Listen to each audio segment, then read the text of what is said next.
On a stormy night, the most popular girl in school suddenly ran to Leo's front door. All because she wanted to stay at his place for one night. But, in his last life, Leo turned her away. The very next day, she was found dead in the alley near his house. From that moment on, the guilt never stopped haunting him. To find the real killer, he later got into the police academy and chased the case with mere obsessive determination.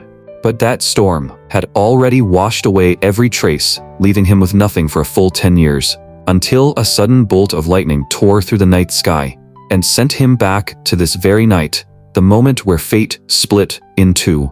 Outside the door stood Chloe, drenched from head to toe. She spoke in a timid voice. "Leo, I heard your parents went out of state for business, and you're the only one home right now. Could I stay here for a few days? I can make up for it by doing chores." Leo stared at the girl in front of him, almost instinctively lifting his hand to touch her. Chloe's first reaction was to pull away, but because she needed help, she forced herself to stay still, frozen in place. The cold sensation at his fingertips and the faint tremble in her body told him with perfect clarity she was alive, and he had really come back. "Sorry," Chloe hurriedly stepped back, but her foot slipped, and her whole body pitched backward. Leo reacted instantly, wrapping an arm around her waist and pulling her steadily into his arms. The sound of the rain came crashing down from every direction. Yet between the two of them, it was so quiet that all they could hear was each other's breathing. Chloe went rigid in his arms, too nervous to move at all. Leo quickly let go and stepped back to the edge of the porch light.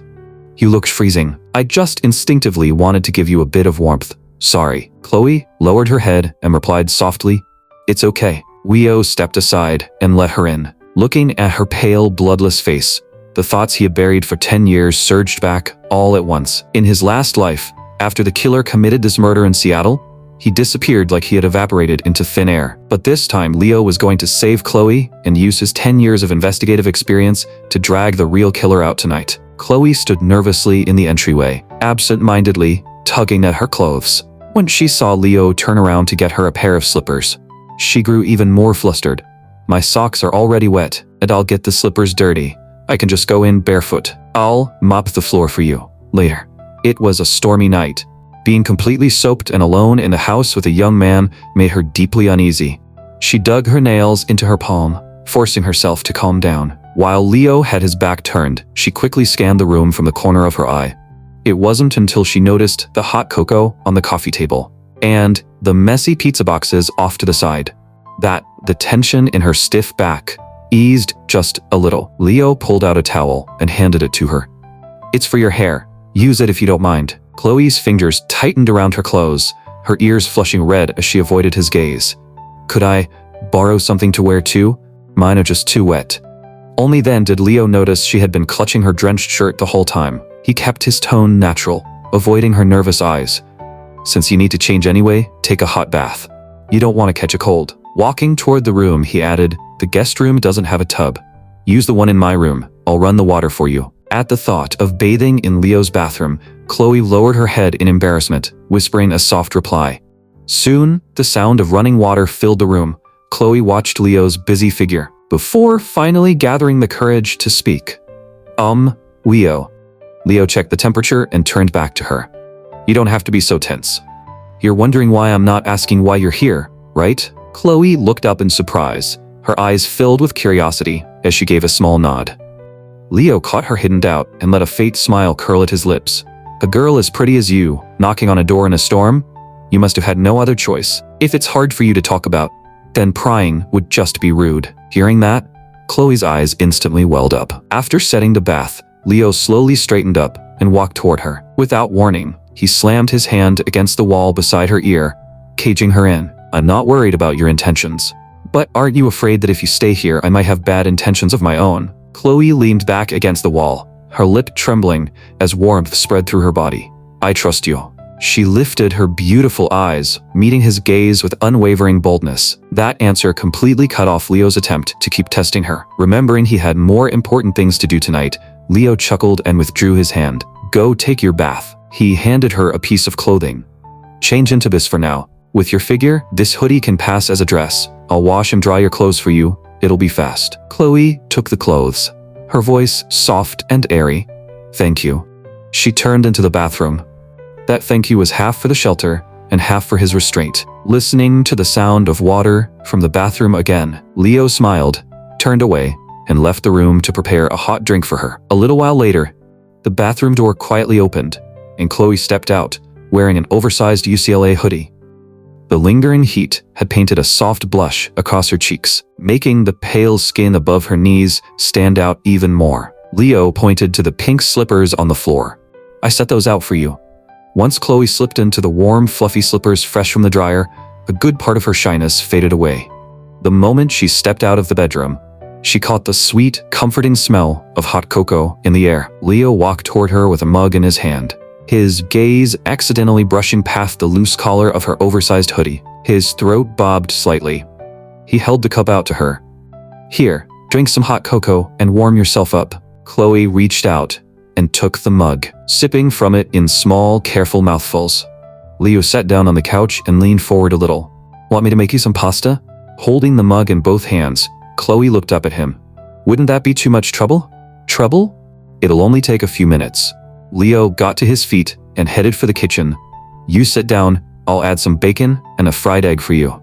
But just as he was about to walk off, a hand gently caught his wrist. Chloe's cheeks were still faintly flushed, as she said softly, I can fry an egg. Let me help too. Once they got to the kitchen, Leo's clean, efficient knife fork clearly caught Chloe off guard. Before long, neatly sliced tomatoes and bacon were lined up across the cutting board. Chloe stepped onto a small stool and rose onto her tiptoes to reach for the carton of eggs on the top shelf. As she stretched upward, the hem of the oversized hoodie lifted in an instant. Leo caught it in the corner of his eye, and his face instantly flushed red. Chloe seemed to notice where his eyes had gone. She hurriedly reached down to tug the hem, but lost her balance on the stool. Leo quickly reached out from behind to steady her, but his palm accidentally slipped somewhere it shouldn't have. Chloe's body went weak, and she fell straight back into his arms. The faint vanilla scent in her hair mixed all at once with the citrus trace left by her body wash, and both of them froze on the spot. It wasn't until boiling water splashed out of the soup pot that the charged, almost dangerous stillness between them finally broke. Leo quickly pulled his hand back, then took half a step away from her. He stuffed the skimmer into Chloe's hand. You stir the pasta, I'll grab the eggs. As he turned around, he caught a glimpse of his reddened ears in the reflection. In that instant, he finally understood. All these years, it wasn't that he had stopped feeling anything for people. It was that no one else had ever made his heart race like this. Blushing hard, Chloe lowered her head and quietly stirred the pasta. The bacon crackled in the pan, perfectly covering up the thunderous pounding of their hearts. Before long, the rich smell of tomato bacon pasta filled the entire kitchen.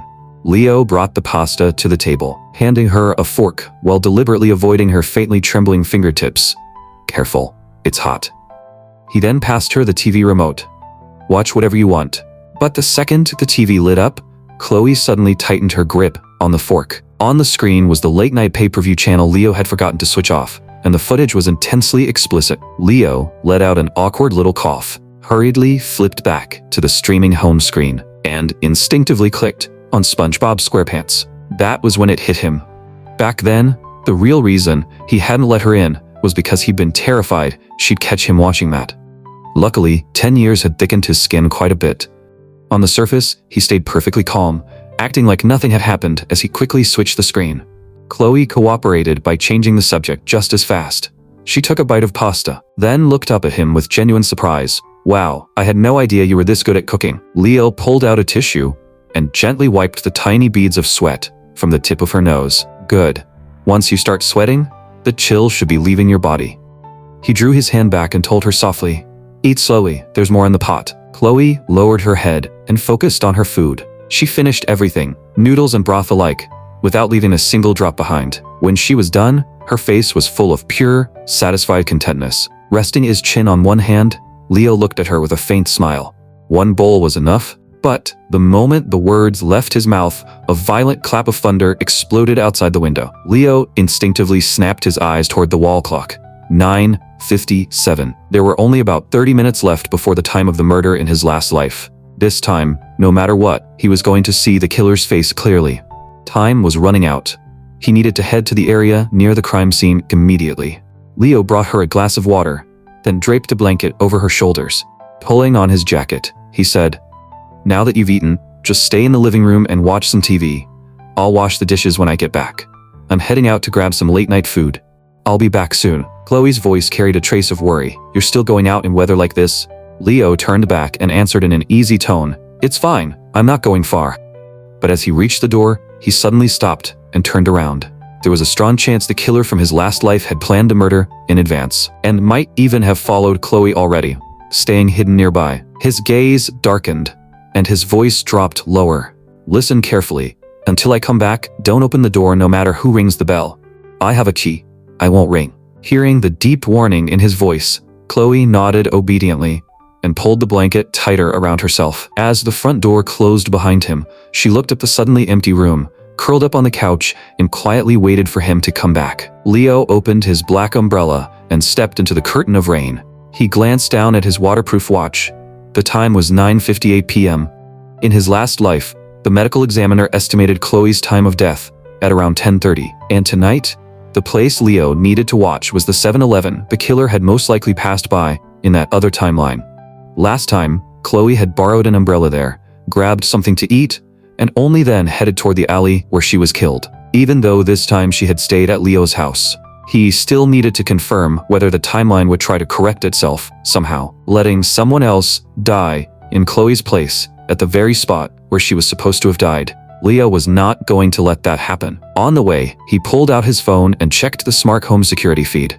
On the screen, Chloe was curled up on the couch with her knees drawn in, quietly watching TV. Once he confirmed she was still at home and hadn't gone anywhere, Leo quickened his pace. The moment he got near the convenience store, he heard a muffled grunt. Near the trash cans by the mouth of the alley, a thin figure was curled up on the ground. A few street punks were surrounding him, kicking and punching while aggressively demanding to know what he was hiding. Even pinned to the ground, the boy still clutched a light gray handkerchief, like his life depended on it. Beside him lay a dented tin box that had been knocked to the ground. Leo recognized him at a glance. It was Eli, the withdrawn classmate who was always getting bullied. Hearing Leo's sharp voice, the thugs whipped around, and the color drained from their faces. Leo's parents had enough influence in Seattle that those punks had always been wary of him. Leo didn't even bother lowering his umbrella, and the group scattered like they'd seen a ghost. In an instant, the only thing left in the alley was the hard metallic rattle of rain hitting the dumpsters. Leo crouched down and held the umbrella steadily over Eli's head. "Are you okay? Do you want me to take you to the hospital?" His eyes dropped to Eli's wrist, where the old burn scar from 3 months ago was still clearly visible. Leo reached out, meaning to help him up, but Eli jerked his hand back like he'd been shocked. The tin box slammed against the wall with a dull clang. A few markers and half a bag of cat food spilled out, rolling straight into the muddy rainwater. Eli's voice was barely louder than a whisper. "Thanks." He lowered his head and hurried to pick up his bag. His soaked bangs hung low, covering the tear-shaped mole at the corner of his eye. But Leo immediately noticed the dark brown grime packed beneath the nails of Eli's left hand. It looked an awful lot like dried blood.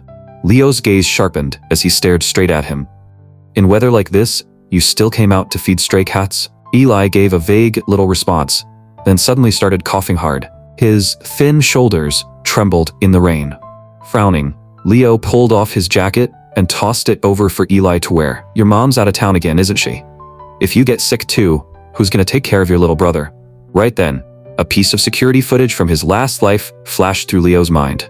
Back then, it seemed Chloe had seen something outside the convenience store before she turned and walked into that alley.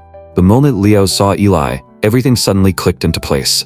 Back then, what Chloe had most likely seen outside the convenience store was Eli getting jumped. Countless details from his last life flashed through Leo's mind at lightning speed. If Chloe had left the store that night to stop the bullying, then the fact that she was soaked through could easily have escalated the harassment into something much worse.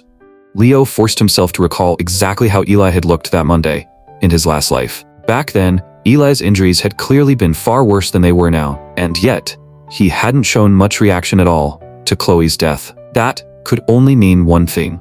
In the last timeline, Eli had probably fought like hell to hold those punks back, which was why Chloe hadn't been taken away by them. And if they weren't the ones who killed her, then the real murderer had to be someone else. After running through the whole chain of logic, Leo's mind locked onto one crucial detail: the weapon.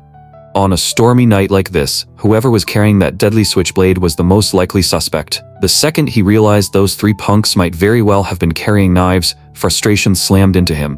He should never have let them go. As for Eli, bruised and battered as he was, he had still made it safely to graduation in the last life. For now, Leo had no choice but to put him aside. If you're okay, then go home. Now. Leo had just started to walk away when he suddenly stopped and glanced down at Eli's broken umbrella. In the next second, he shoved his own black umbrella straight into Eli's hands. Your umbrella's busted. Take mine. I've got something to do, so I can't take you home. Be careful. Get back fast. Before Eli could even refuse, Leo had already plunged back into the rain and disappeared into the storm. The rain was coming down too hard for those 3 street punks to have gone far. Sure enough, they were huddled beneath the awning of a nearby storefront, hiding from the downpour. They were cursing under their breath while arguing about whether they should jump Leo in the dark and beat the hell out of him. But at the same time, they were too wary of Leo's family background in Seattle to actually make a move. Right while they were still hesitating, Leo came charging straight at them at shocking speed. The 3 punks nearly jumped out of their skin. They thought he had come back looking for trouble and immediately started backing away with their hands up. But Leo deliberately softened his tone and said, with a testing edge in his voice, "Hey fellas, mind lending me something?" The 3 of them looked at each other, their eyes full of suspicion. Leo gave a lazy little wave. Not money, something else. That only made them more confused, and all 3 stared at him with deepening frowns. Leo met their eyes with a harmless-looking smile, still hanging on his face. Then, word by word, he said, "A knife." The 3 punks froze on the spot, clearly not understanding what the hell he meant. Leo lifted a brow slightly, his voice carrying an open edge of mockery. "You guys run the streets, and you're telling me you don't even carry a switchblade when you're out?" The taunt landed exactly where it needed to. The punk with the green hair instantly took the bait, shoving a hand into his pocket and pulling out a butterfly knife. He even flipped it a couple of times right in front of Leo, the blade flashing as he showed off with a smug, challenging look on his face. Leo only gave it a cold glance, and the conclusion came to him immediately. This was definitely not the knife from the autopsy report, not the paring knife that had left such clean, precise wounds. He shook his head lightly, too flashy. Then he pulled a $100 bill from his wallet and waved it slowly in front of them. "I'll pay $100 for something closer to a paring knife." The second they saw the cash, the other 2 punks' eyes lit up, and they immediately started fumbling through their pockets in a rush. One came up with a Swiss Army knife loaded with extra tools, and the other pulled out a heavy tactical folding knife with a cold, metallic gleam. But neither one was the weapon Leo was looking for. Without the slightest change in expression, he slipped the bill back into his wallet. "Nice knives. Too bad this is all the cash I brought. I'm not buying." Leo couldn't be bothered to spare even a glance at the punks as they started cursing, clearly pissed and convinced he had played them, and turned around, plunging straight back into the freezing rain. None of those 3 had the weapon he needed. That lead was dead. A wave of frustration flared up from his chest, so hard he could barely keep it down.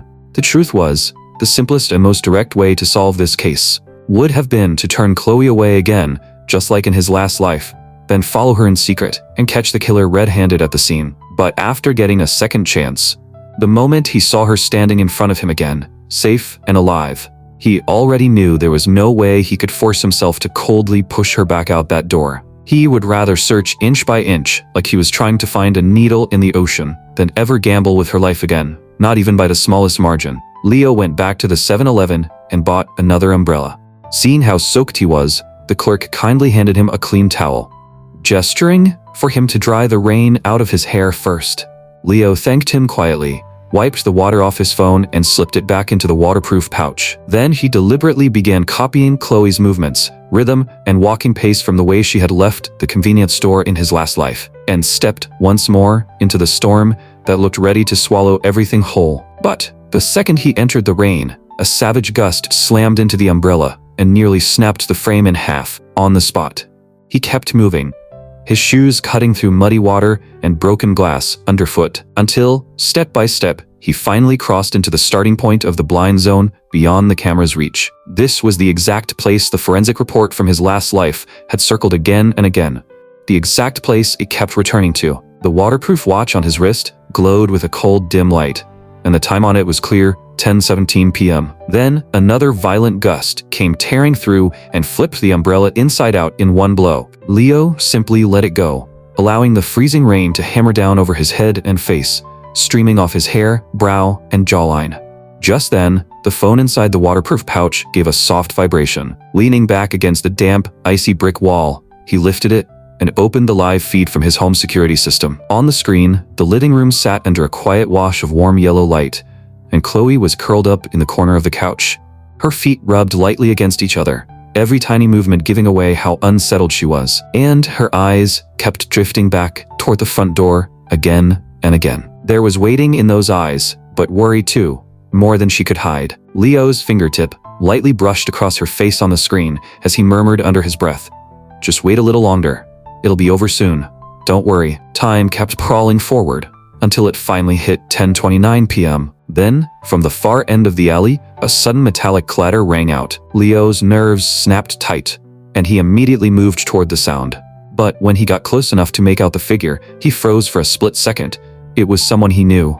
Jax, the infamous bully from Westridge High. At that moment, Jax was sitting beneath a makeshift rain shelter, slowly peeling an apple with a paring knife in his hand. The second he looked up and spotted Leo, he even greeted him first. "Well, damn. Leo? What are you doing out here this late? Storm's this bad, and you're not even carrying an umbrella?" Leo walked over slowly, keeping his expression neutral. "Had to take care of something. Wind wrecked my umbrella. What about you? What are you doing out here this late?" Jax casually hooked a wrinkled apple out of a plastic bag with the tip of the knife. Leo knew very well that the whole school bully image was just armor Jax wore to survive. His family was dirt poor, and his mother was still in the hospital waiting for a kidney donor. Jax took a loud, crunching bite of the apple and said in a careless tone, "Brought some fruit to the hospital for my mom. Visiting hours were over, so they kicked me out." Leo's eyes flicked down, sharply catching the anti-slip coating stuck to the edge of Jax's rain boots, the kind usually found in hospital hallways. And on top of that, there was that unmistakable sterile smell on him, the sharp disinfectant scent unique to the ICU. Even so, Leo's gaze remained locked on the paring knife in Jax's hand, because the size, shape, and details matched the murder weapon in Chloe's case almost perfectly. Jax's voice suddenly cut through his thoughts. "Why are you still standing out in the rain? Get over here. My apartment's right nearby. I can lend you an umbrella." Leo had just stepped under the shelter when Jax's phone suddenly started ringing in a frantic burst. On the other end, a nurse's voice came through tight with panic. His mother's blood oxygen level was crashing. Jax's face changed instantly. The paring knife slipped from his hand, dropping into a muddy puddle with a dull splash. He didn't even have time to say goodbye before turning and bolting back into the storm like a man possessed. Leo bent down at once and picked up the knife from the muddy water, the freezing metal biting straight into his palm. After examining it carefully, he finally became certain. This time, this place, the size and design matching perfectly. This was almost certainly the key murder weapon that had killed Chloe in his last life. If Jax had dropped it here by accident, then the real killer was very likely going to pass through this area within the next 30 minutes and pick it up. Leo drew in a deep breath and tossed the knife back to exactly where it had been.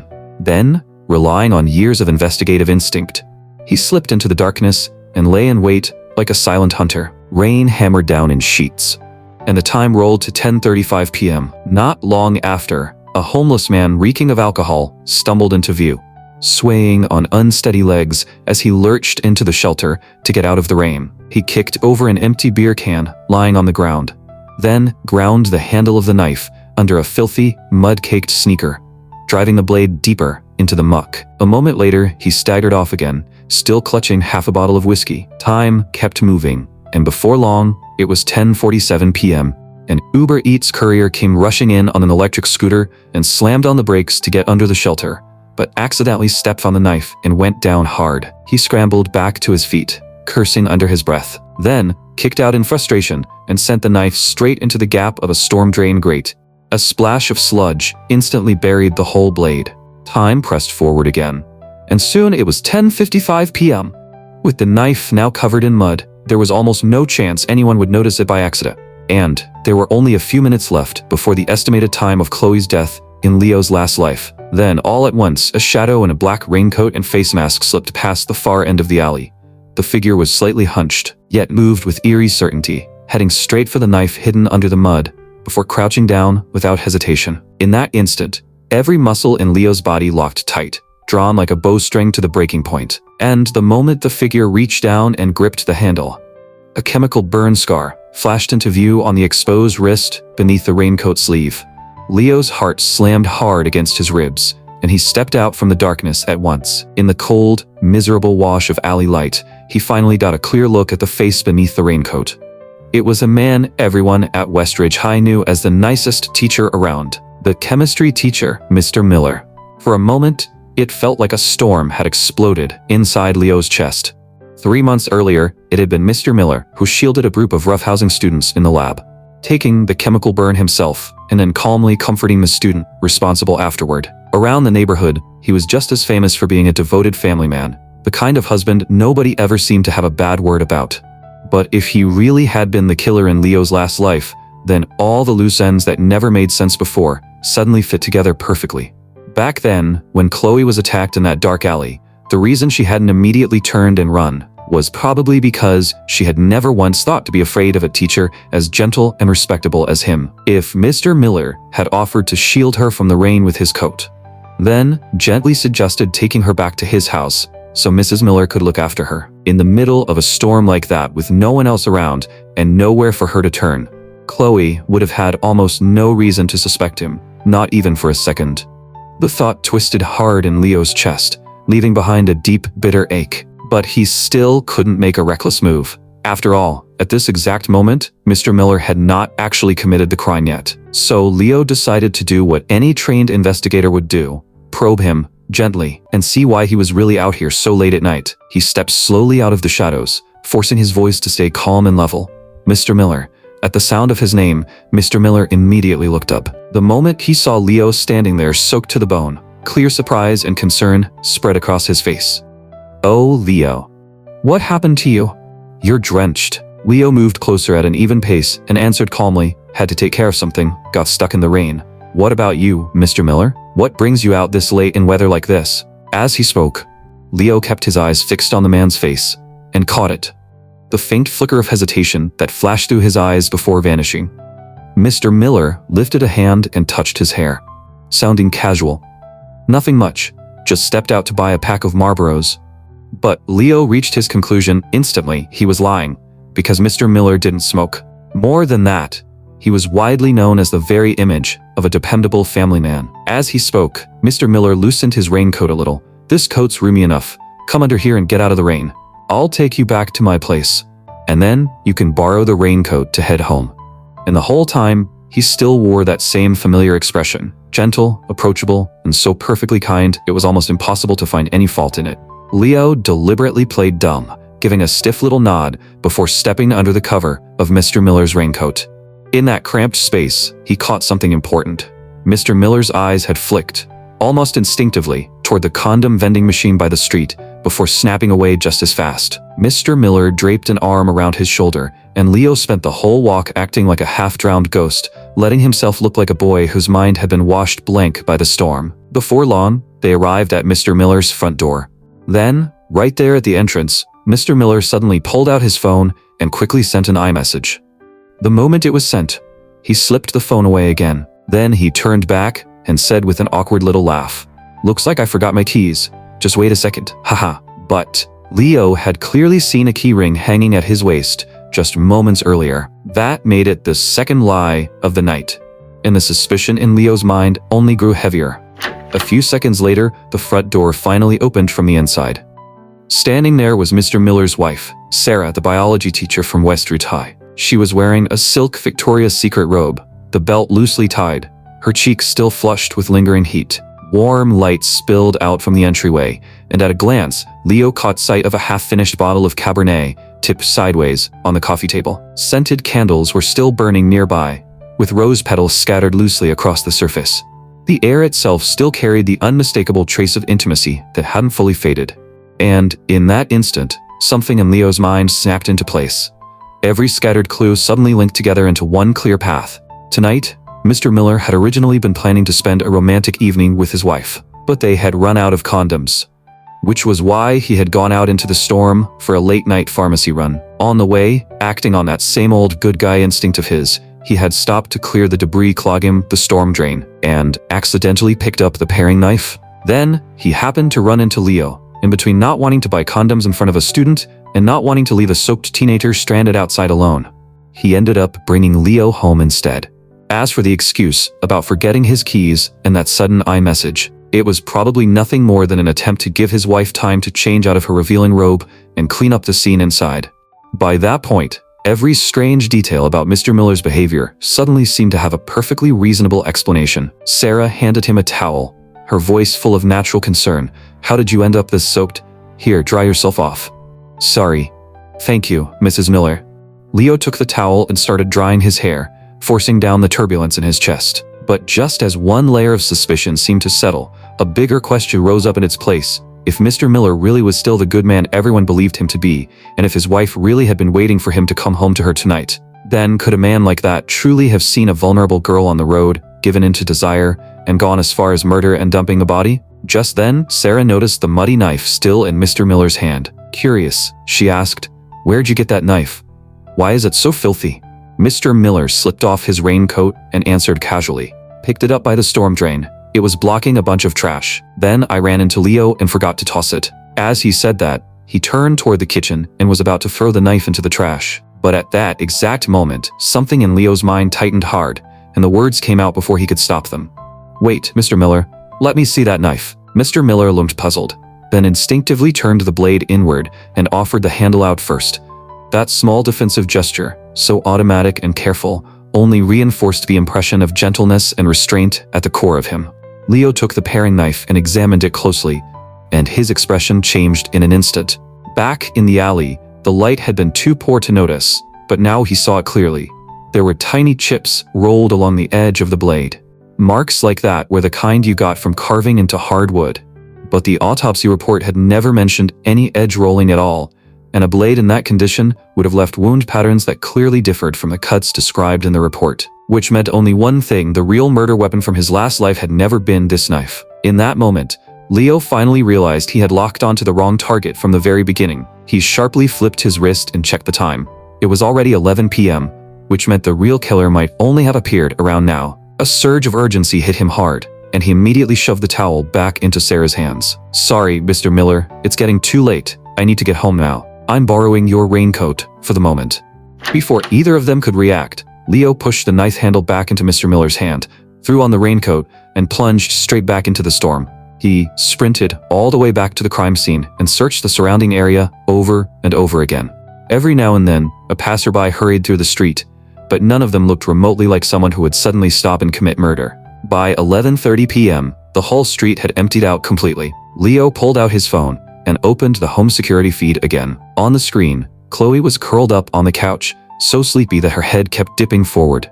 Even so, she was still forcing herself to stay awake, glancing toward the door again and again, stubbornly waiting for Leo to come back.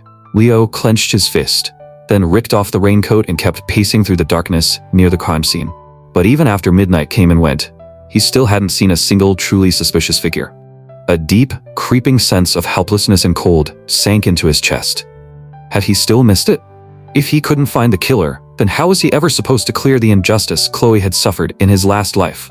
Leo slowly lifted his head and let the rain hammer against his face, while the look in his eyes turned colder and harder with resolve. Then suddenly, his phone vibrated. He opened the camera feed almost on instinct. On the screen, Chloe was already so sleepy her eyes were half unfocused. And yet she still forced herself to walk to the door, pacing there with obvious worry on her face, fighting down her fear of being alone. Leo immediately turned on the app's microphone and called out to her in a low voice. "Hey, can you hear me?" The sudden voice startled Chloe badly. She quickly looked up toward the camera and called softly, "Leo?" Leo softened his tone as much as he could. "Something came up on my end. I'll be back soon. If you're sleepy, just go to bed first." Chloe's voice stayed gentle and soft. "As long as you're okay. I'm not sleepy yet. I'll wait for you." Then she even forced a warm little smile toward the camera.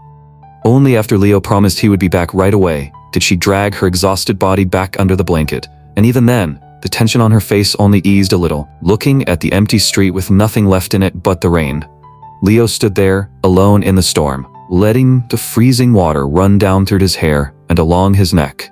It was an old habit of his. Cold rain had always been the fastest way to force his brain into sharp focus when everything around him turned chaotic. Soon, he started replaying everyone he had encountered that night, almost obsessively.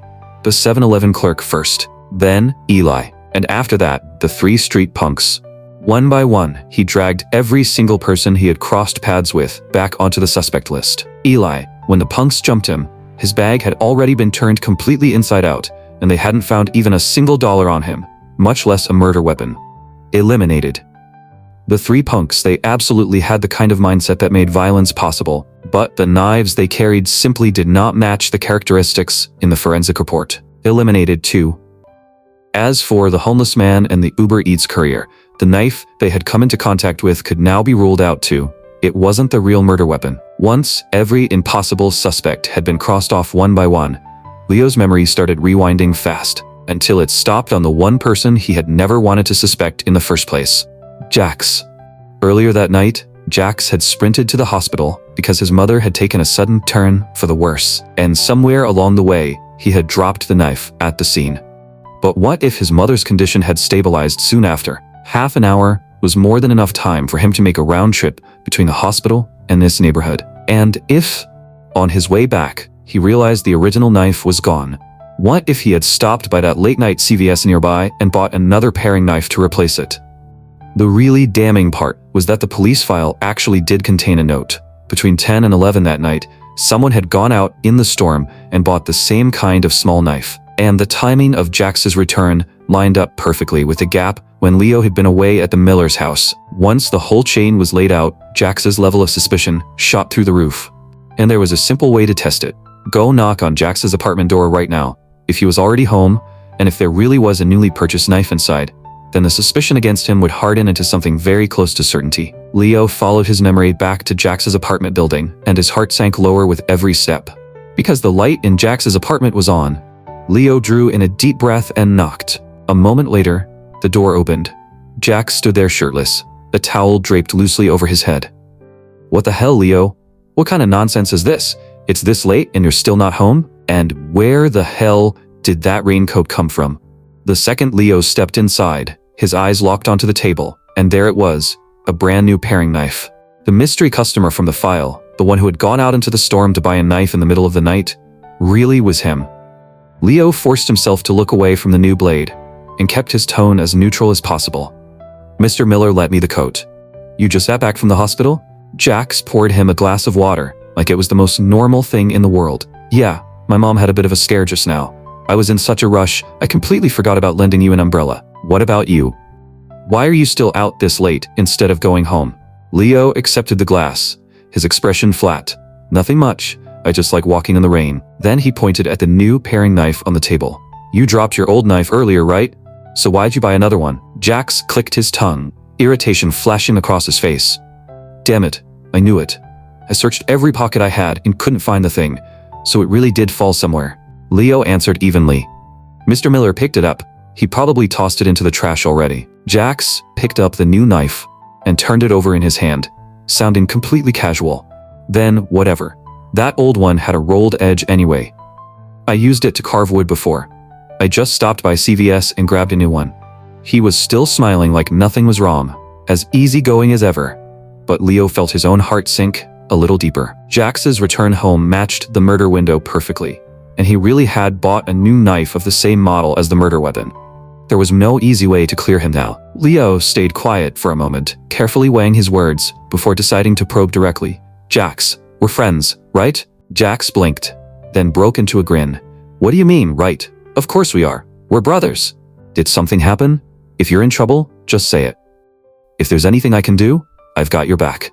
Looking at that same loyal, ride-or-die version of Jax he had always known, Leo met his eyes head-on. I just don't want to wake up one day and see you caught up in something stupid, sent off to juvenile detention because you didn't think things through. Your mom needs you. She can't afford to lose you right now. So stay away from anything illegal. Jax froze for a second, clearly taking Leo's words the wrong way. He thought Leo had somehow found out about his plan to sell fake prescription pills at school. But instead of getting angry, He was genuinely shaken by the fact that Leo had come out in the middle of the storm just to talk him down.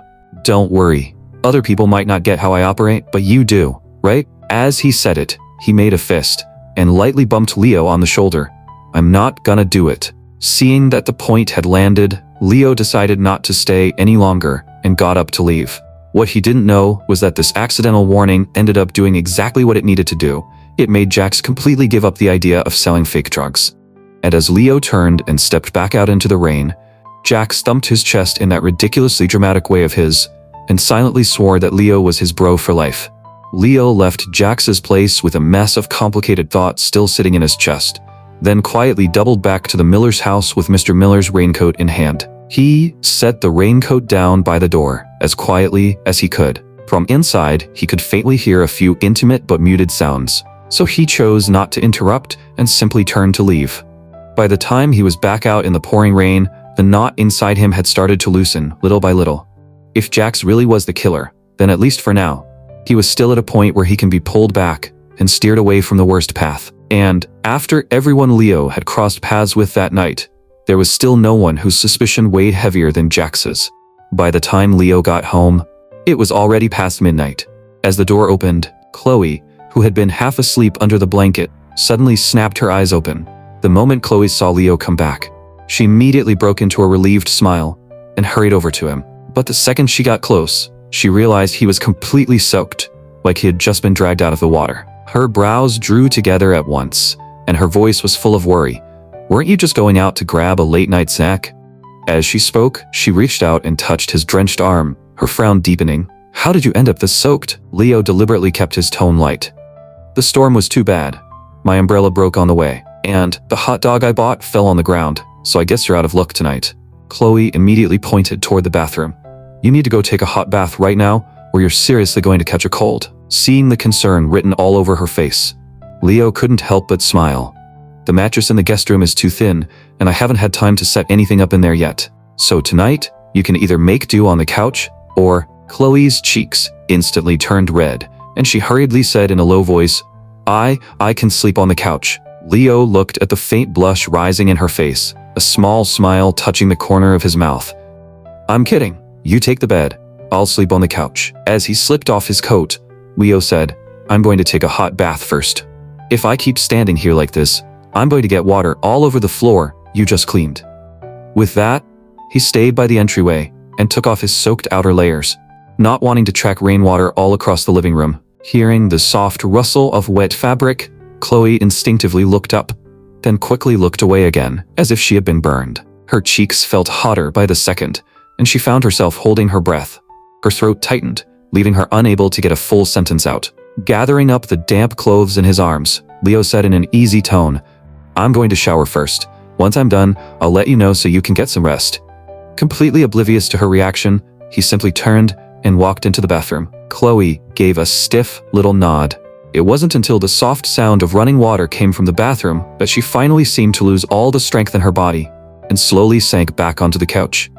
She pressed the back of her hand lightly to her flushed cheek, trying to steady her breathing and calm herself down. After what felt like a long while, Leo finally came out of the bathroom. He had been about to tell Chloe to go sleep in the bedroom, but instead found her already fast asleep, curled up on the couch with the blanket in her arms like an exhausted kitten. Her breathing was soft and steady, filled with a quiet sense of safety. Leo walked over in silence and slowly crouched beside the couch. Watching the even rise and fall of her breathing, he still couldn't shake the unreal feeling in his chest, as if everything in front of him might shatter like a dream at any moment. He lifted a hand and gently brushed the loose strands of blonde hair away from her face. Even from that close, he could feel the faint warmth of her breath in sleep. Chloe only stirred a little, still deeply asleep and completely unaware. Seeing that, Leo instinctively gentled his movements, his own breathing quieting to match hers. Just then, a sudden crack of thunder exploded outside the window. After the crack of thunder, Chloe suddenly turned in her sleep, and half the blanket slipped off with the movement. Leo reached out on instinct to catch it, his fingers only brushing lightly near her foot before he immediately drew his hand back. He caught the smallest change in her breathing, and her lashes fluttered just a little. It was obvious she was already awake, she just hadn't opened her eyes.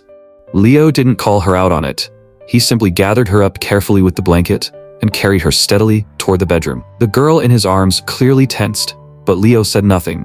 He only laid her down gently on the bed and pulled the blanket over her properly. Then he leaned down just slightly and said in a softened voice, "Good night." Chloe instinctively shrank back a little at the closeness, and Leo noticed, but only smiled faintly to himself. Then he turned and walked out of the room.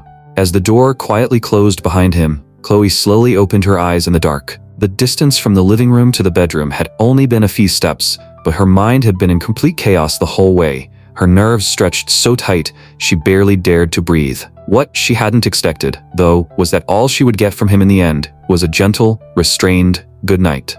Almost without thinking, she tightened her fingers around the edge of the blanket and lifted it lightly toward her face. A faint, clean trace of body wash still lingered on it. It was the first time in her life that she hadn't curled herself up tightly to sleep. Instead, she wrapped herself in the blanket and drifted off in real peace. By the next morning, the storm that had raged all night had finally begun to ease. After getting a full night's sleep, Chloe woke early and changed into the clothes that had finished drying overnight. Wanting to keep her promise about helping out around the house, she quietly tidied up Leo's room as best she could. But when she stepped softly out of the bedroom, she froze in place. Leo had been so exhausted the night before that he never even made it back to his room. He had simply fallen asleep on the couch under the blanket. Right now, he was still turned away from the living room, sleeping deeply. The blanket had slipped halfway off while he slept, leaving him looking defenseless and completely worn out. Heat rushed straight to Chloe's ears, and she quickly looked away. To distract herself, she headed into the kitchen and started making pancakes and warm milk with whatever she found in the fridge. Even so, the image from a moment ago kept flashing back into her mind, leaving her oddly flustered. By the time Chloe set breakfast on the table, Leo was finally waking up on the couch. Still caught between sleep and awareness, he instinctively reached toward the coffee table, as if searching for something his body remembered before his mind did, only to touch cold glass. He pushed himself upright at once. In his memory, the old injury on his left shoulder from chasing a drug dealer should have been throbbing by now, but there wasn't even the slightest trace of pain. Leo pressed a hand to his temple, then looked down at his own arm and shoulder, struck by the sharp disconnect between the body in front of him and the one he remembered. The knife scars from past fights were gone. In their place was a young, unmarked body untouched by years of violence and exhaustion. Only then did it fully hit him. He really had come back 10 years. He whipped his head toward the open bedroom door, and his heart skipped hard in his chest. It wasn't until he saw Chloe still there in the kitchen, moving around safely, that he sank back against the couch and let out a long, heavy breath. Thank God, it wasn't a dream.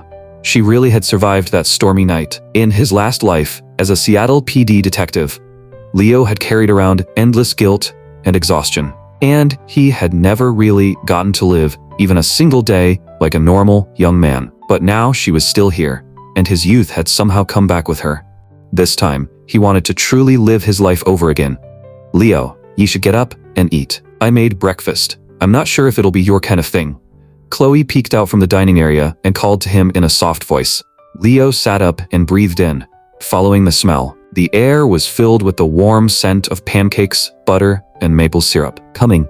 Leo got up and walked over to the table. Chloe was already sitting there quietly, waiting for him. Picking up a pancake, Leo said more casually, "Next time, you don't have to wait for me. You can start eating first." Chloe lightly turned her fork in her fingers, her voice still soft. "It's okay. I had to wait for you anyway, so we could wash the dishes together after. Try it first and see if it tastes okay. If there's anything to fix, I'll do it better next time." Leo took a big bite of the pancake and his eyes lit up right away. "This is good enough for you to be head chef at a diner near school.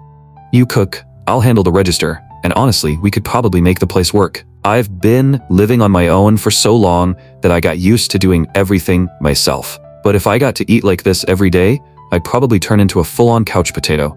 By the end of it, even Leo was laughing. Chloe lightly cupped her face in both hands, and the smile on her face only grew brighter. Leo took another bite, warm syrup and butter melting together on his tongue, and the taste was even better than he had expected. He pulled out a napkin and held it out to her. "You've got powdered sugar on your nose." Chloe's ears instantly turned pink.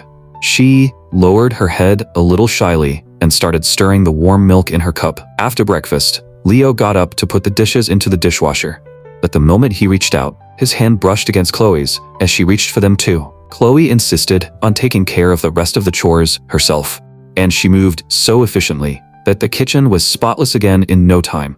When she stepped back out, she was already glancing around like she was looking for the next thing to do. Seeing that, Leo stepped in to stop her. He guided her back onto the couch and said in a tone that left no room for argument, "You still don't look fully rested. No more pushing yourself for the next couple of days. I'm the one in charge of the house, so for now, you're following my rules and getting some rest. Otherwise, I'm permanently taking you off dish duty." Chloe blinked, then nodded obediently. Only then did Leo straighten up and lighten his tone a little. "Come out with me later. We're going to Macy's and getting you a few changes of clothes." Chloe lowered her head and said softly, I could just go home and get some." But the moment she mentioned home, her expression stiffened, and there was a clear trace of resistance in her eyes. Leo raised a brow, the corner of his mouth lifting in a reassuring smile. "No need, we'll just buy new ones. If you didn't bring your card, I'll cover it for now.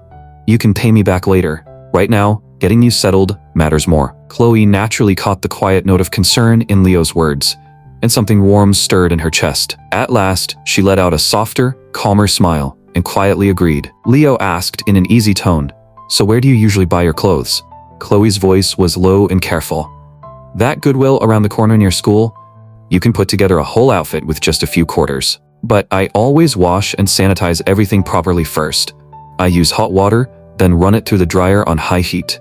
There was a clear trace of awkwardness in her voice, as if she was afraid Leo might look down on her for it. Hearing that, Leo suddenly thought of a place. "I know a shop that might work for you."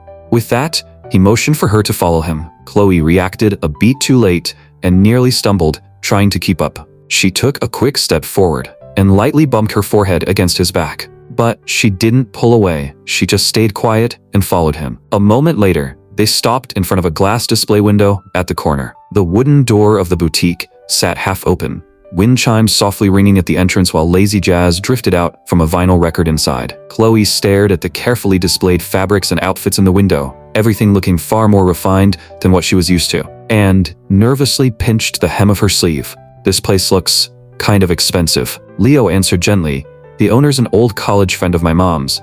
She's really good at putting outfits together for younger people. It's not as bad as it looks. Come on, let's just take a look." Then he pushed the door open. A faint scent hung in the air inside the shop, and Grace looked up from behind the counter. Her eyes moved between the two of them, and then she smiled so hard the corners of her eyes crinkled. "Oh wow, what a pretty girl.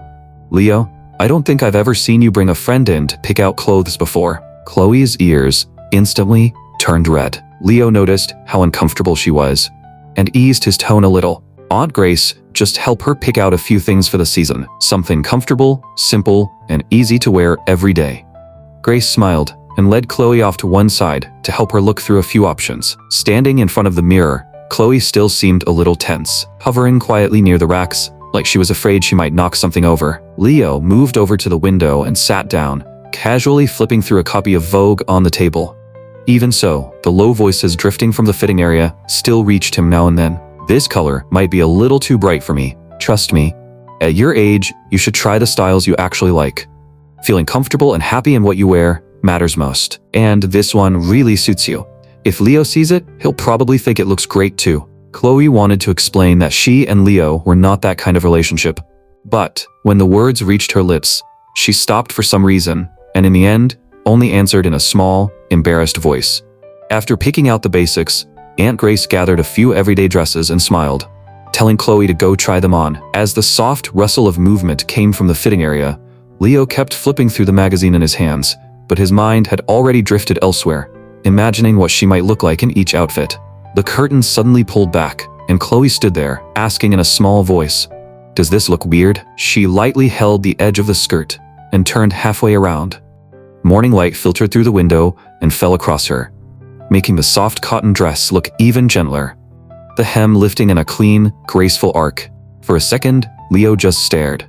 When he finally snapped out of it, he stepped forward and adjusted the lay of her collar. "Your second button's off." His fingers only brushed lightly near the edge of the fabric, but he still pulled his hand back almost immediately, like he had only just realized how close he'd gotten. To cover the brief awkwardness, he grabbed a woven straw hat from a nearby display and set it lightly on her head. "That works better." Aunt Grace watched the whole thing with a grin. "Looks like both of you approve.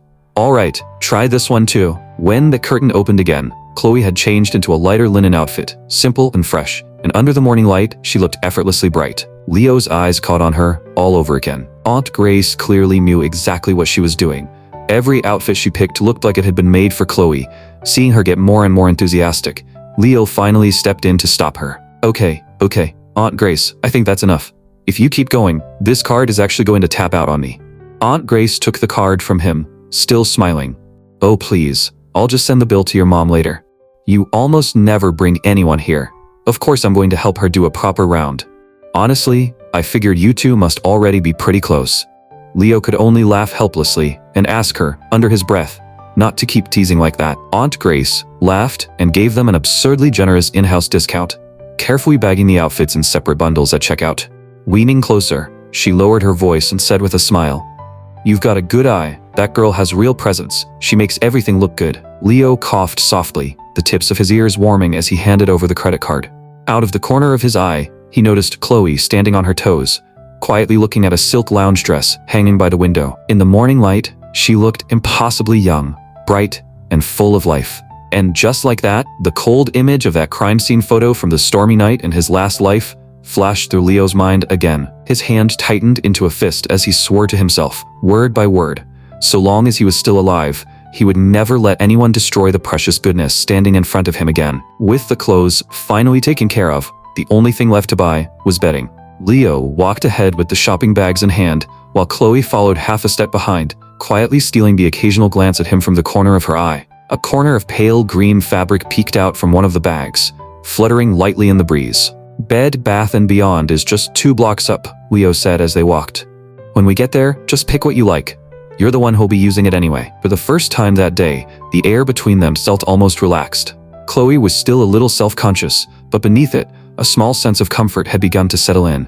By the time they reached the bedding section, the warm yellow lighting made everything around them feel softer somehow. Leo pushed the cart along beside her, and watching her carefully compare things on the shelves gave him a strange sense of peace he hadn't felt in a long time. Chloe looked down at one of the price tags and asked quietly, "Isn't this a little too expensive?"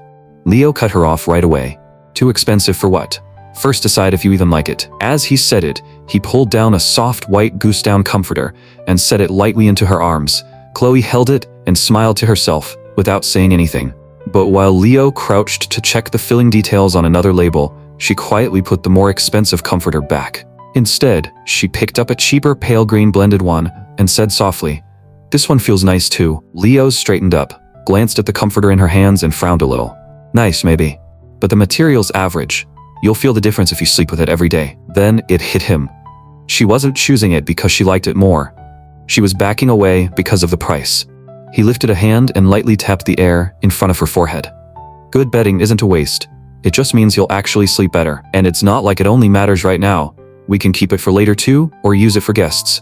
It's not a bad buy." Chloe paused at that, clearly caught off guard by how naturally and matter-of-factly he said it, like taking her comfort seriously was the most ordinary thing in the world. Leo turned and walked over to the mattress display, motioning her over.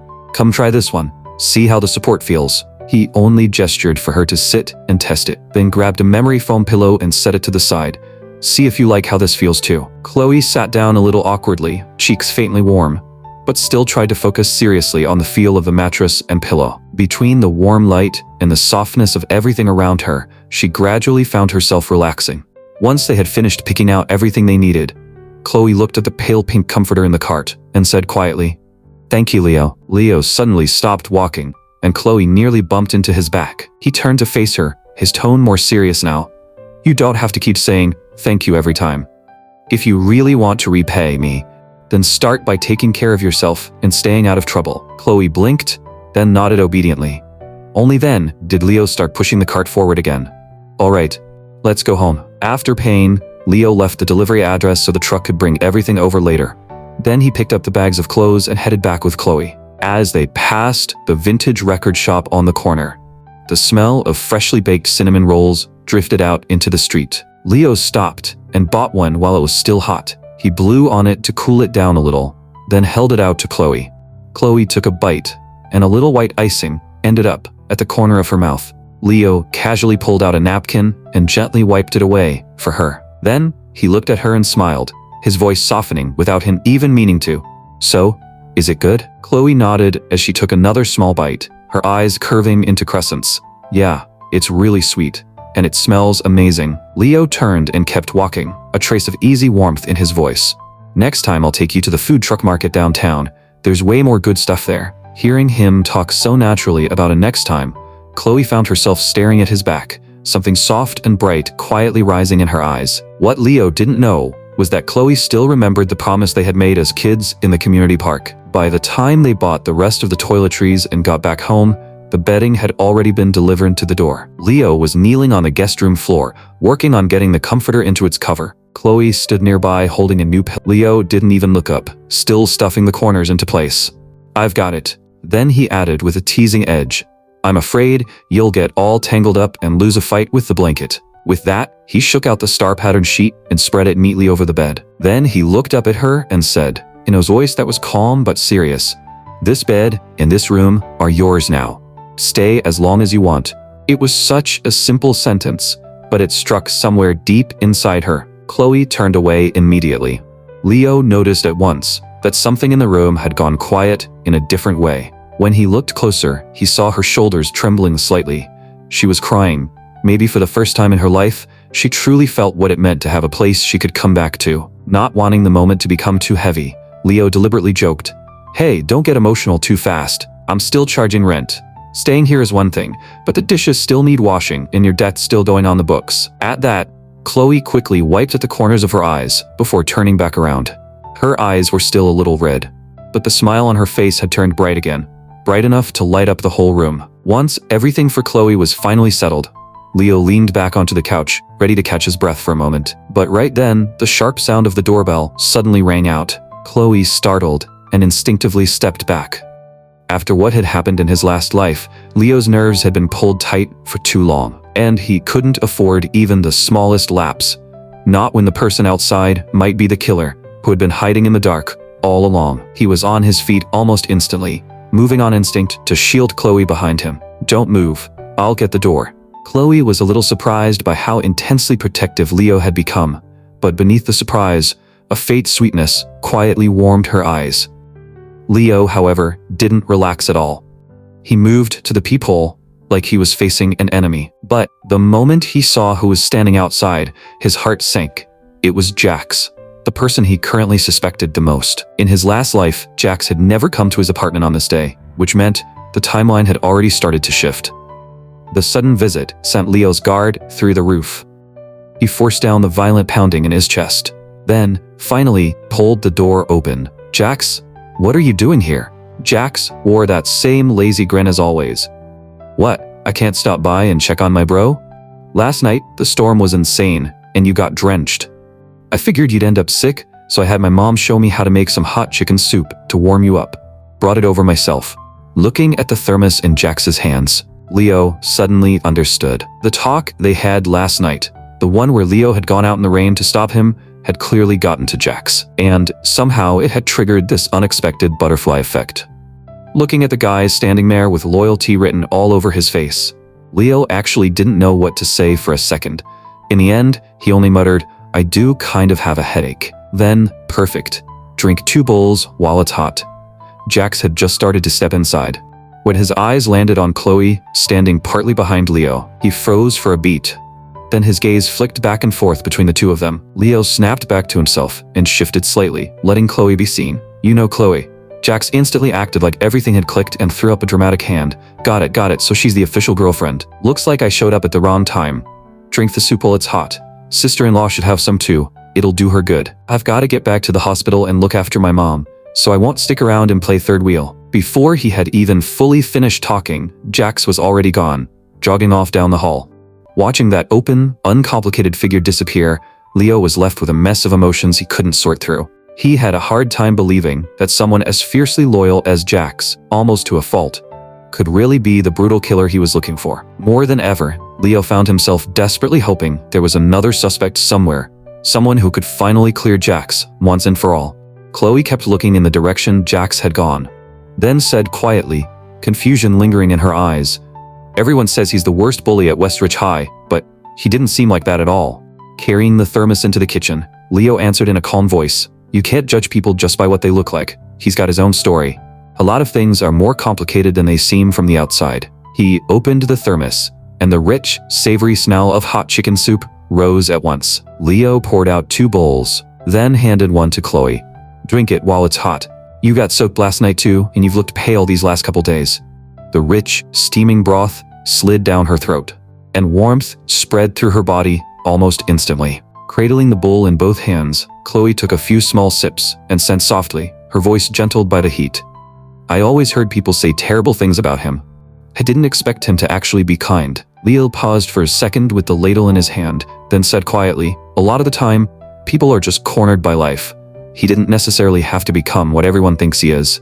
The moment she heard the words "driven by life," something in Chloe's expression dimmed. It was only a few simple words, but they seemed to strike straight into a hidden wound inside her, one just as rough and complicated. The truth was, Leo didn't actually know that much about Chloe's family situation. In his last life, when he investigated her case, he had gone to question her parents himself, but in the end, he got almost nothing useful out of them. What he did know was that after her parents divorced, both of them had built new families, and through all those years, Chloe had been living with her mother, which was exactly why Leo had always been certain that on that stormy night in his last life, when Chloe had nowhere left to go and came looking for shelter, it had to be tied to the wreckage of her family somehow. Back then, Leo had heard from neighbors near her home that Chloe had run out of the house that night in the middle of the storm. The reason, according to them, was a violent conflict with her stepfather. Some of the rumors even claimed that in the chaos, she had stabbed him. But when Leo actually went to question the family, all of them flatly denied it. They insisted the stepfather had only been injured because the hardwood floor was slippery, and he had accidentally stumbled into the apple knife Chloe's mother happened to be using at the time. They also claimed that the fight had only started because the stepfather had seen photos of a boy on Chloe's phone and made a few comments about it. Not long after Chloe left the house, they had gone straight to the ER. Security footage and hospital records confirmed their arrival time, which ruled them out as suspects for leaving later to commit the murder. But the part that had truly chilled Leo was this. When they were told Chloe was dead, her stepfather barely reacted at all. Her mother, on the other hand, collapsed on the spot and eventually suffered a complete mental breakdown. And what weighed on Leo even more was what the later investigation revealed. After Chloe fled her mother's house, she had gone to her father's place too.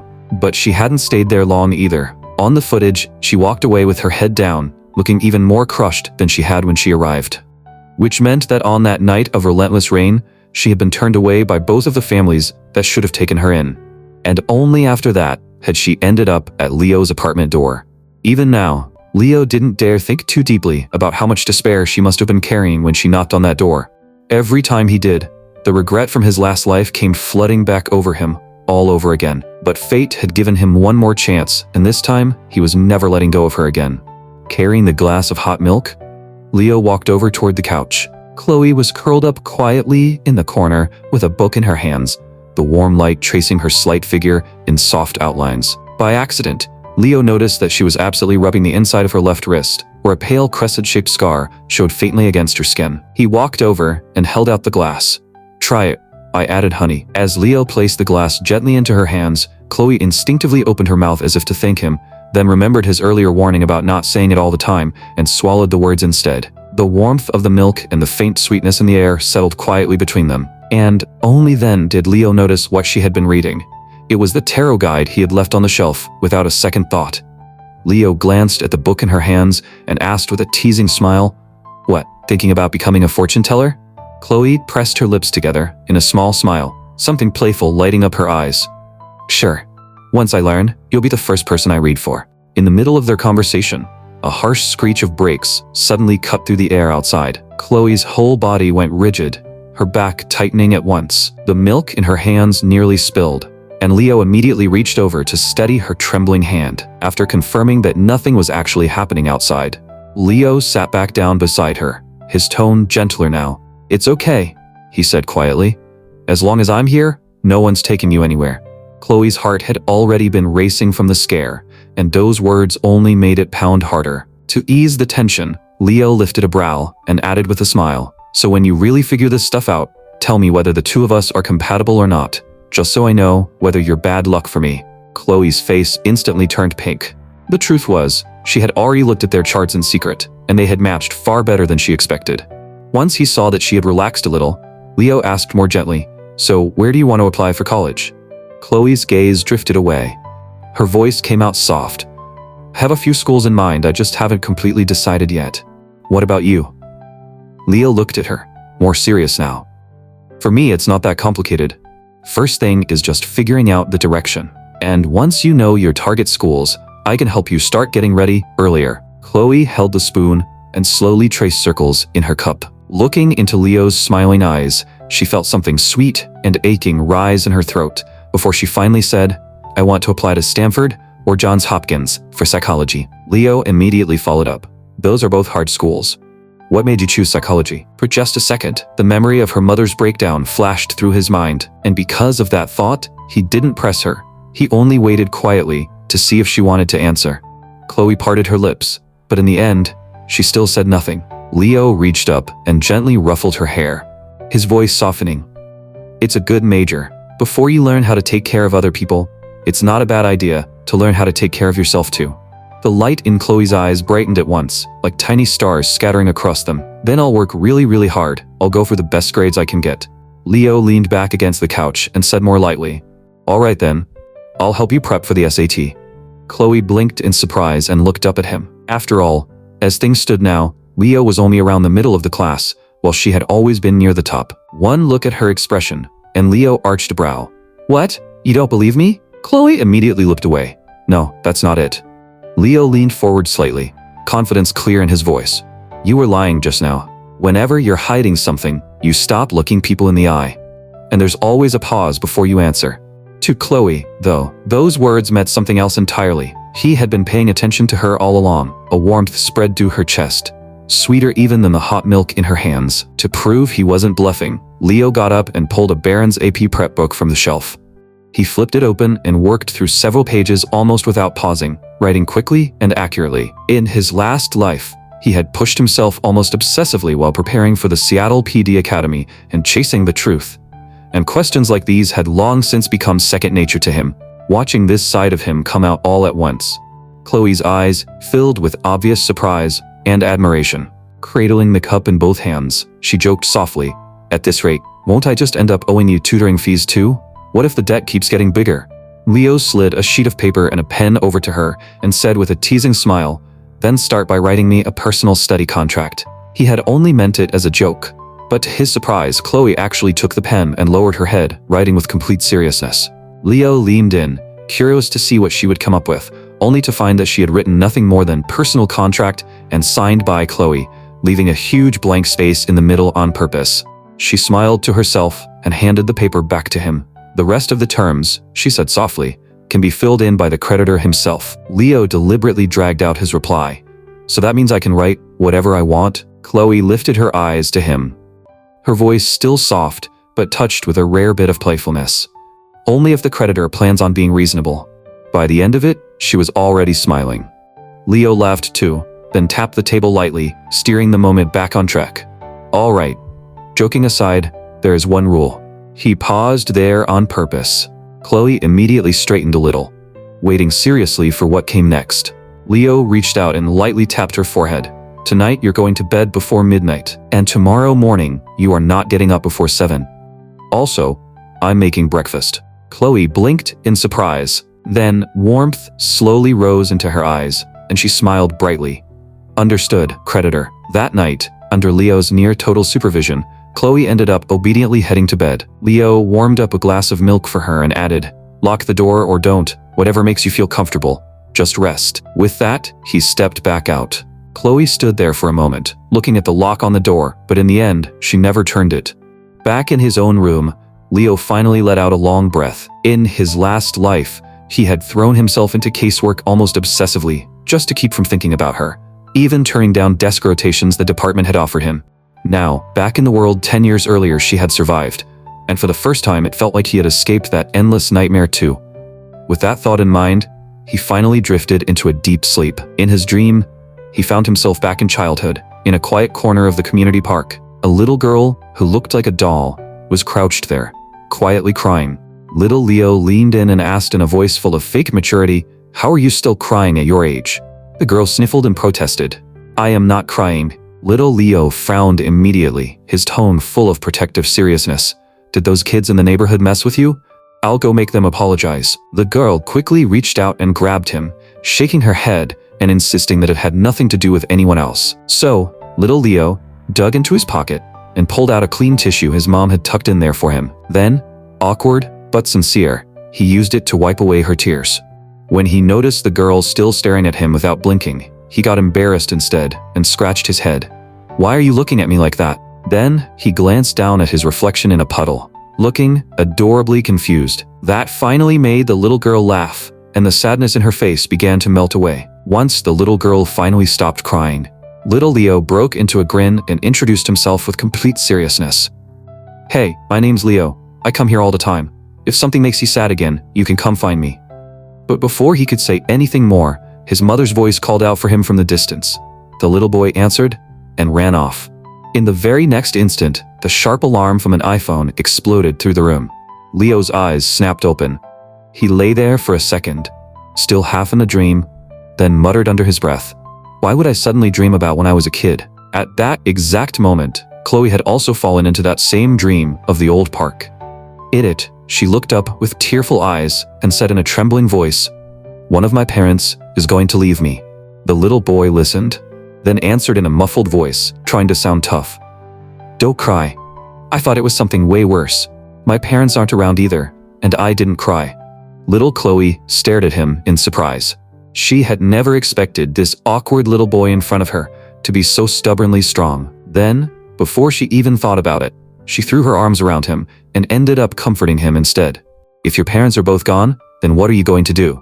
The boy's body stiffened for a second, but his voice still carried that forced bravery. Then I'll live with my grandparents. The adults said once they finish what they're doing, they'll come back. The little girl's voice shook badly. But I heard that after parents separate, they get new families, and then they won't want me anymore. The little boy awkwardly used the tissue again to wipe away her tears. Then he reached out and took her hand. Then come to my house. My house is pretty big. My mom and dad always said they wanted a daughter. So if you come, we could be one family, right?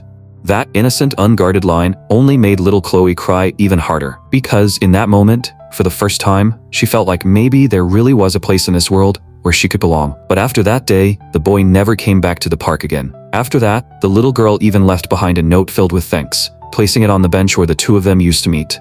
And before she knew it, her eyes were already wet. In the real world, Leo lifted a hand and knocked on the guest room door, waking Chloe up. On the table, he had made a warm bowl of cinnamon brown sugar oatmeal, wanting to help her recover a little. Watching her blow on the hot oatmeal in tiny careful breaths, like a kitten afraid of getting burned, Leo found himself staring without realizing it. Chloe looked up at him, puzzled. Why are you looking at me like that? Leo met her eyes and answered more slowly. I suddenly realized you remind me of someone. A little girl I met when I was a kid. I only knew her for less than 2 weeks before she moved away. But right now, you really do feel a lot like her. Something close to panic flickered through Chloe's eyes, almost too quickly to catch. She didn't say goodbye to you? The question pulled Leo back into the memory, not in person. I only found out she had left because of a torn-up sticky note. The sprinklers on the lawn had soaked it.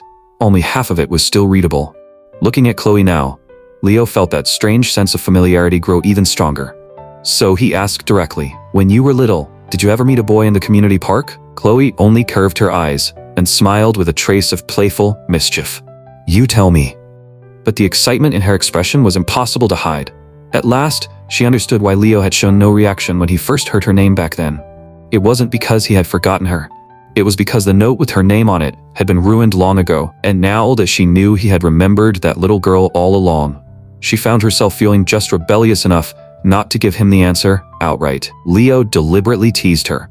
I'm guessing you're not her. Chloe hadn't even had time to respond before a faint blush had already reached her face. Only then did Leo add with a grin, because you're even prettier now than she was back then. After breakfast, Leo decided to take her out and stop by the Apple store first to get her a phone. There was no way he could keep watch over her 24 hours a day. At the same time, he was still trying to figure out how to ask his mother, who was all the way on the East Coast, for some money. Between the clothes and the bedding from the night before, he had almost completely drained his credit card.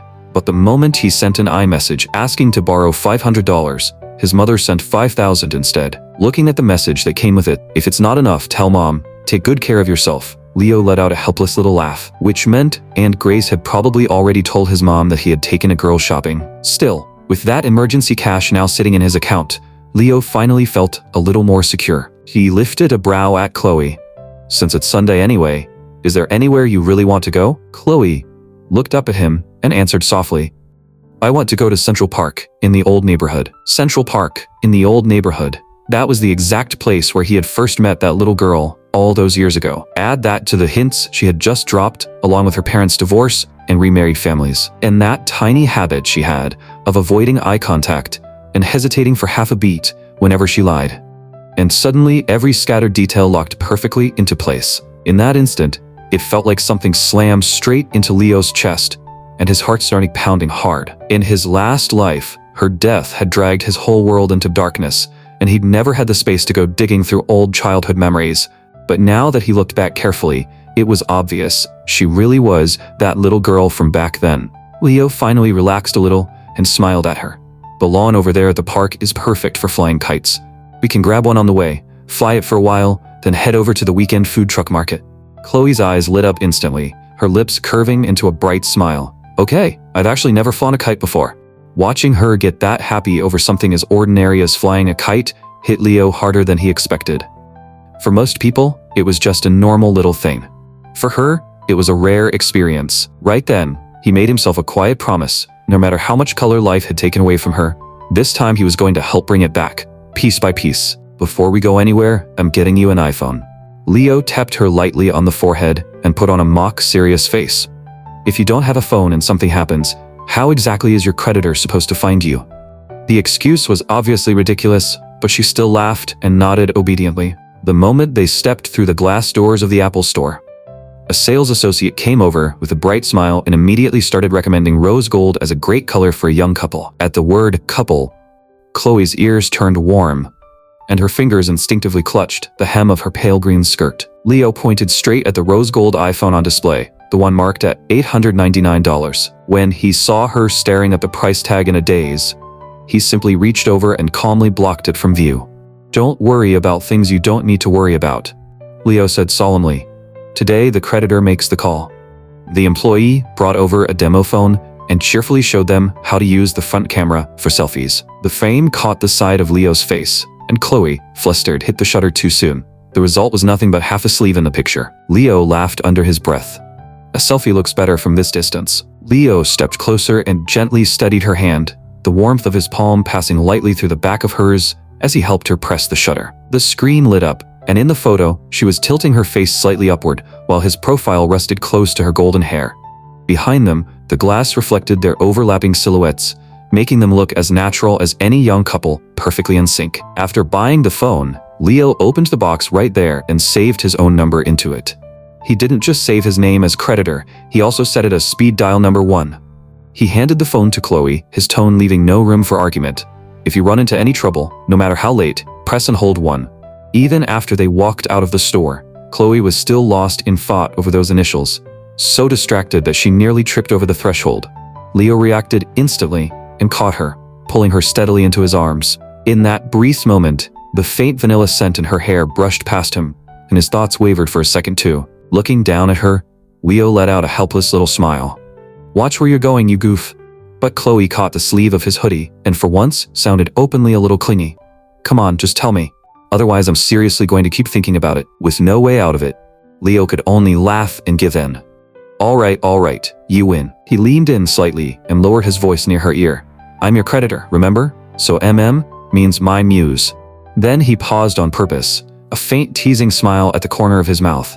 "Of course, if you want, you can still interpret it some other way." Chloe froze for a beat, then understanding flashed across her face.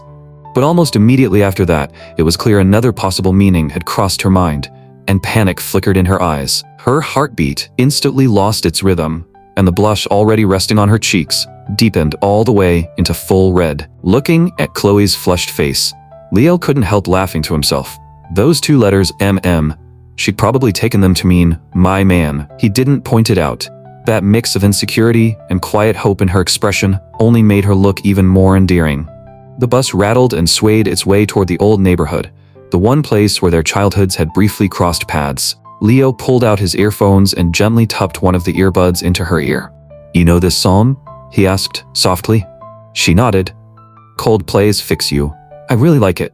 The moment she said that, a flood of memories crashed through Leo's mind. In his last life, he had listened to that song over and over on countless late nights, mourning the girl who died in that storm. The line, "Tears stream down your face," and especially when you lose something you cannot replace, felt almost like a cruel prophecy written just for her fate. Chris Martin's airy, aching voice drifted through the earbud. Chloe listened in silence, and before long, tears began slipping down her face without a sound. What Leo didn't know was that in her last life, she had stood on the rooftop of her apartment building more than once, thinking about ending it all. The only thing that had carried her this far was the shadow of that little boy from her childhood, and the tears falling now felt like a final goodbye to the lonely, broken version of herself she had carried for so long. Leo was still caught in that wave of grief when a soft hand suddenly came up and touched his cheek. Chloe looked at him, her eyes full of aching tenderness, just like when they were kids. She reached out and wrapped him in a gentle but steady hug. The warmth of her body overlapped perfectly with the memory of that little girl in the park who had once comforted him. Leo didn't pull away. He just let the moment stay exactly as it was. Seattle's morning sunlight poured through the bus window, slowly driving away the shadows they had both carried inside for far too long. When they got off, the breeze in the old neighborhood came with the faint scent of oak leaves. The coffee shops, the scrape of skateboards on pavement, the familiar street noise, everything felt exactly the same. Leo turned back, took her hand, and smiled. "Come on, let's go buy a kite at the stand down by the alley." Chloe followed close behind him, looking around with the curiosity of a kid seeing everything for the first time. They stopped at a little street stand, and she immediately fell for a peach-pink butterfly kite. The woman running the stand narrowed her eyes with a grin. "You two want one each? This blue one would make the perfect match." Leo smiled and casually declined. "One's enough. With her beginner skills, if we fly two, they'll just end up tangled all around me." The woman blinked, then burst out laughing. Chloe covered her mouth and laughed too. And just like that, a lot of her earlier nervousness melted away. With the spring breeze brushing past them, Leo ran ahead with the kite, showing her how to launch it. Pick up speed run. With him guiding her, the butterfly kite finally caught the wind and lifted cleanly into the sky. Chloe tilted her head up and stared at it overhead, her eyes shining with a brightness he had never seen in them before. Leo handed her the spool and smiled. "Want to try?" Right then, the wind suddenly picked up hard. She stumbled and nearly lost her footing. Leo stepped in behind her on instinct and caught her, his warm hand covering the back of hers as he helped her hold the spool steady. Leo could still clearly catch the faint, vanilla scent lingering in her hair. Looking up at the sky, Chloe said softly, "Leo, I remember when we were little, you always said the clouds looked like cotton candy, and that you wanted to know what they tasted like." Holding the spool steady for her to take the strain of the wind, Leo looked down and let out a soft laugh. "Then after we're done flying this, I'll take you to buy some so you can find out." What he didn't say out loud was that watching her bright, unguarded smile in the sunlight, he felt like fate had already given him the best compensation he could ask for. Just as the moment between them was turning quiet and warm, Leo's attention suddenly caught on a familiar figure crouching nearby. He turned at once and called out, "Jax, what are you doing over there?" Jax visibly froze for a second, then looked up with an awkward laugh. "Huh? Oh, Leo, nothing. Just waiting on a friend." But following Jax's line of sight, Leo quickly saw what had really held his attention. A girl with a ponytail helping out at her father's barbecue food truck. The moment Leo saw her, a flood of memories rushed back. Memories of the tragic future Jax had faced in his last life. Back then, Jax really had fallen in love with this girl. And to get rid of the prejudice her father had against him as just some street punk, Jax had worked brutally hard to change himself. He cut his hair short, endured the pain of having his tattoos removed, and gradually cut himself off from the crowd he used to run with. He quit smoking, and even changed the way he dressed, forcing himself into that clean, polished Ivy League look. But no matter how hard he tried, in the girl's father's eyes, Jax was nothing more than a wolf trying to trick his way into his daughter's heart. Later, unable to bear watching Jax suffer like that, the girl ran away from home and moved into his apartment. Jax's mother was secretly happy, but she still kept urging the girl to go back and talk things through properly with her father. Instead, the father showed up with the police, right in front of all the neighbors. He screamed that Jax had ruined his daughter's reputation and threatened to press charges for luring away an underage girl. At that time, Jax's mother was already frail, still waiting for a kidney donor. The shock and humiliation hit her too hard, and she collapsed on the spot, never getting back up again. The girl's father was left completely stunned. He had only meant to scare Jax off, never imagining things would spiral into a death. What had once been a genuine relationship instantly turned into a hatred so deep it could never be untangled. For Jax, his mother had always been the one and only thing holding his life together. Her sudden death and everything that came with it nearly broke him on the spot.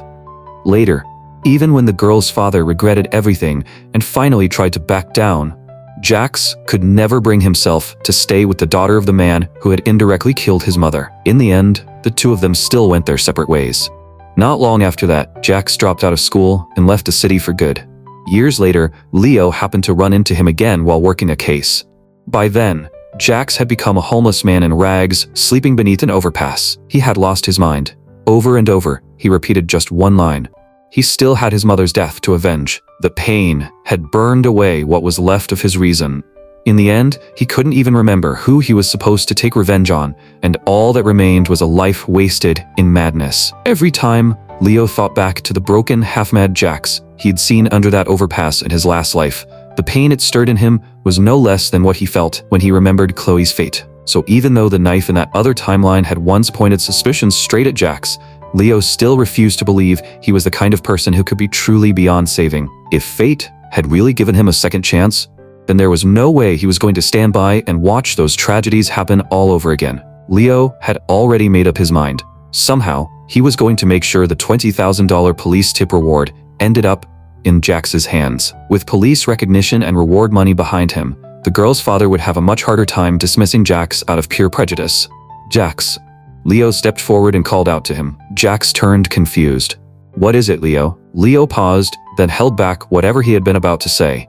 I'll tell you at school tomorrow. Jax scratched the back of his head, still looking completely lost. Right then, while they were talking, someone walked past nearby holding a little boy's hand. But the second that person noticed Leo, he froze in place. Leo recognized him first and lifted a hand. Eli? Small world. Out with your little brother? Eli gave a blank nod, looking like he had no idea what expression he was supposed to wear around Leo. His younger brother, Ethan, was much quicker to respond. Hi, Leo. Since Leo had helped Eli before, Ethan had always been especially friendly toward him. Leo smiled back. Hey there. You're a good kid, Ethan. As he said it, he reached over and lightly ruffled Ethan's hair. But beside him, Chloe immediately noticed that something about the way Eli looked at Leo felt off. Especially when Leo touched Ethan, the emotion in Eli's eyes seemed to flare uncontrollably for a second, like some intense longing had suddenly cracked through the surface. He seemed almost painfully envious that his little brother could be close to Leo that naturally, and the force of that emotion left his whole body visibly tense. Even his shoulders were trembling slightly. The look in Eli's eyes was so intense and hard to interpret that Chloe felt a chill run through her. For a second, she honestly couldn't tell whether it was hostility or something else that was somehow even more unsettling. The moment Eli noticed Chloe looking at him, he turned and shot her a sharp glance. That single look made Chloe instinctively step half a pace back, slipping behind Leo and clutching his sleeve. Leo lifted his head and looked calmly at Eli. Almost instantly, Eli reined everything back in and returned to that same dim, hollow quiet he always seemed to wear. Even Leo couldn't tell what was really going on in Eli's head. In the end, all he said was, "You two keep enjoying yourselves. We're heading out." Eli nodded awkwardly. His body still slightly tilted forward, like he wanted to say something but couldn't force the words out. Leo turned back to Chloe and in a deliberately light tone asked, "So, are you actually full this time? You've got school tomorrow. Go to bed early tonight. I'm not making you a late-night snack." At those words, Eli's pupils visibly contracted. He parted his lips as if he wanted to ask something, but in the end, he swallowed it back down. "I'm full. Let's go." Chloe still looked unsettled from the encounter, and she tugged Leo along as they quickly left the food truck street behind. It wasn't until little Ethan tugged on his sleeve and called, "Big brother," that Eli finally pulled his gaze away from the street. When he looked down at Ethan, an unexpectedly gentle smile appeared on his face. Back home, Chloe sat on the couch, lightly rubbing her stomach because she had eaten a little too much. Leo sat down beside her and quietly showed her how to rub it in slow circles clockwise, telling her it would help her feel better. Watching how patient and serious Leo was, Chloe felt heat rise quietly into her face. For the first time, she realized that being with someone could feel warmer and safer than being in a place that was supposed to be home. Leo got up and went into the kitchen, where he made her a honey, mint, and lemon drink. But sitting there on the couch, Chloe suddenly found herself swallowed by a sharp fear of losing everything. Years of pressure and hurt from her family had taught her to be afraid that something this gentle and beautiful might only be temporary, and that when morning came, she would be thrown right back into that cold, suffocating house. Leo quickly noticed the shift in her mood. He walked over and lightly touched the back of his hand to her forehead first, checking her temperature. Once he was sure she wasn't feverish, he sat down beside her. He handed her the glass, his voice quiet and calm. "Honey lemon water. I added a little fresh mint. It should help your stomach." Seeing that she was still distracted, Leo steadied the glass for her and motioned for her to drink slowly. Chloe looked a little embarrassed and tried to take it from him herself. But Leo only reminded her in a natural tone, "Don't drink too fast or your stomach's going to feel worse." Sip by sip, the warm liquid slid down her throat and the sweet tart heat slowly settled in her stomach. Watching Leo care for her without the slightest trace of impatience, Chloe felt a faint sheen of tears gather in her eyes. The fear and heaviness she had kept buried for so long seemed to melt, little by little, under the weight of that unfamiliar sense of safety. That night, Chloe slept deeply and peacefully. In her dream, she saw her late grandparents again. With tears in her eyes and happiness in her voice, she told them that she had met someone truly, truly kind. At the end of the dream, she held Leo's hand and waved goodbye to her grandparents in the sky. As the emotional wounds she had carried for so long began to soften and heal, something inside her began to change as well. The sense of peace and security she had missed for so long finally started to return. The next morning, Chloe woke up early and quietly made breakfast. Watching her move around the kitchen, Leo quickly realized that something about her felt different now. She seemed lighter than before, more open, and there was a brightness in her eyes that hadn't been there a few days ago. After breakfast, the two of them changed into hoodies and jeans and headed out together. As they walked, Leo glanced at her and slowed his pace a little before speaking as casually as he could. "Chloe, sometime in the next couple of days, we should go to your place and move your things over." The moment she heard the word home, Chloe visibly shrank in on herself. Her fingers tightened immediately. It was obvious she had no idea how she was supposed to face those two broken families again. Leo took her cold left hand in his and let the warmth of his palm pass into hers. His voice stayed even and steady. "Don't worry, you don't need to be afraid of them objecting. I'll figure something out." Chloe's eyes slowly turned red, and tears began falling one after another. "Leo, I really don't want to go back." She tightened her grip around Leo's hand in return. Her eyes were filled with complete trust, along with a deep, almost instinctive dependence on him. Leo looked at her, his voice unusually firm and serious. "Trust me, I'm not letting you go back there." Then he gently ruffled her hair and added, slipping back into his familiar teasing tone, "You still owe me a huge debt, remember? Until that's paid off, you're not allowed to run off anywhere." Chloe's eyes turned red, but she still managed to smile and nod. After seeing the brightest and warmest light of her life, she finally found the courage to leave that darkness behind for good. The next morning, Leo and Chloe walked into school side by side. The classroom was as noisy as ever. They had only just sat down when Sophie rushed over wearing the most obvious gossip-loving expression on her face. "Hey guys, I heard you two went out together yesterday, and it was super sweet. Is that true?" Chloe's face instantly turned red. Leo, half amused, tapped the edge of Sophie's desk with his pen. "And where exactly did you hear that? Come on, confess. Who told you?" Sophie leaned back a little and quickly surrendered. "Ethan told me, Eli's little brother. He said he saw you out with a really pretty girl." Leo shook his head helplessly. The moment a few of the boys in class caught a whiff of gossip, they immediately started whistling and piling on the teasing. Leo's expression cooled as he swept them with a flat look. That was enough to shut everyone up, and they quickly dropped their heads and went back to morning study. But right then, a middle-aged white woman who still carried herself with a certain preserved elegance suddenly appeared in the doorway. Leo only needed one glance for his heart to drop. It was Chloe's biological mother. The instant Chloe saw her, her whole body visibly stiffened, Almost on instinct, she turned and looked at Leo, as if asking him for help. Their homeroom teacher, Ms. Harper, walked to the door first and exchanged a few low words with the woman. Then, she turned back toward the classroom. "Chloe, your mother is here to see you." After catching the look Leo gave her, Chloe took a deep breath. Only then did she slowly rise from her seat and walk toward the door. The moment she stepped outside, her mother immediately put on an apologetic, weary expression and quietly said a few more things to Ms. Harper. Ms. Harper seemed to understand right away and tactfully stepped back into the classroom. Leo remained seated, but his gaze stayed fixed beyond the window. Standing not far from the doorway, Chloe kept her eyes lowered the entire time, her lips pressed tightly together.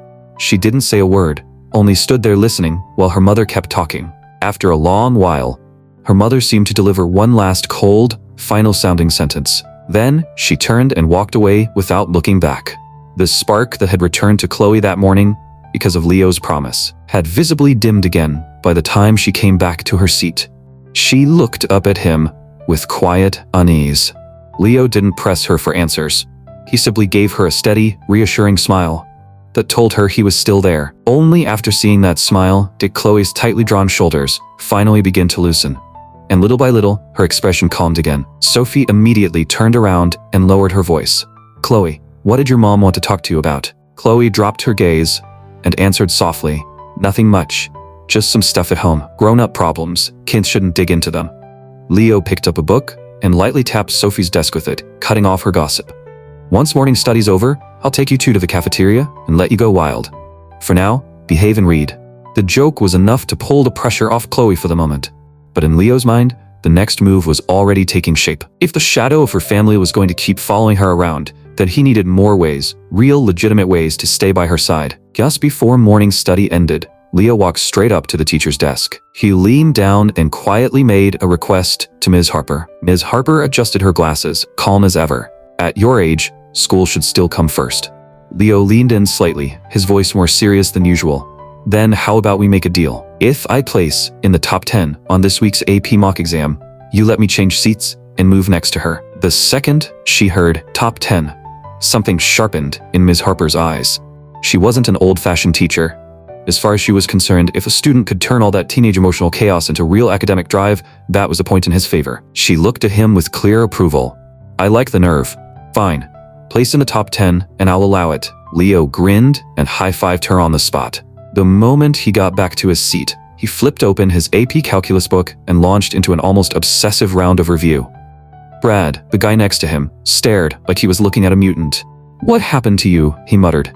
"Did you suddenly get addicted to studying?" Leo didn't even look up. He knew better than anyone that this was one round he absolutely had to win. As soon as morning study ended, Leo kept his promise and took Chloe and Sophie straight to the school cafeteria. Sophie deliberately piled on more than $10 worth of snacks, clearly trying to get revenge for him tapping her desk earlier. Leo barely paid attention to that.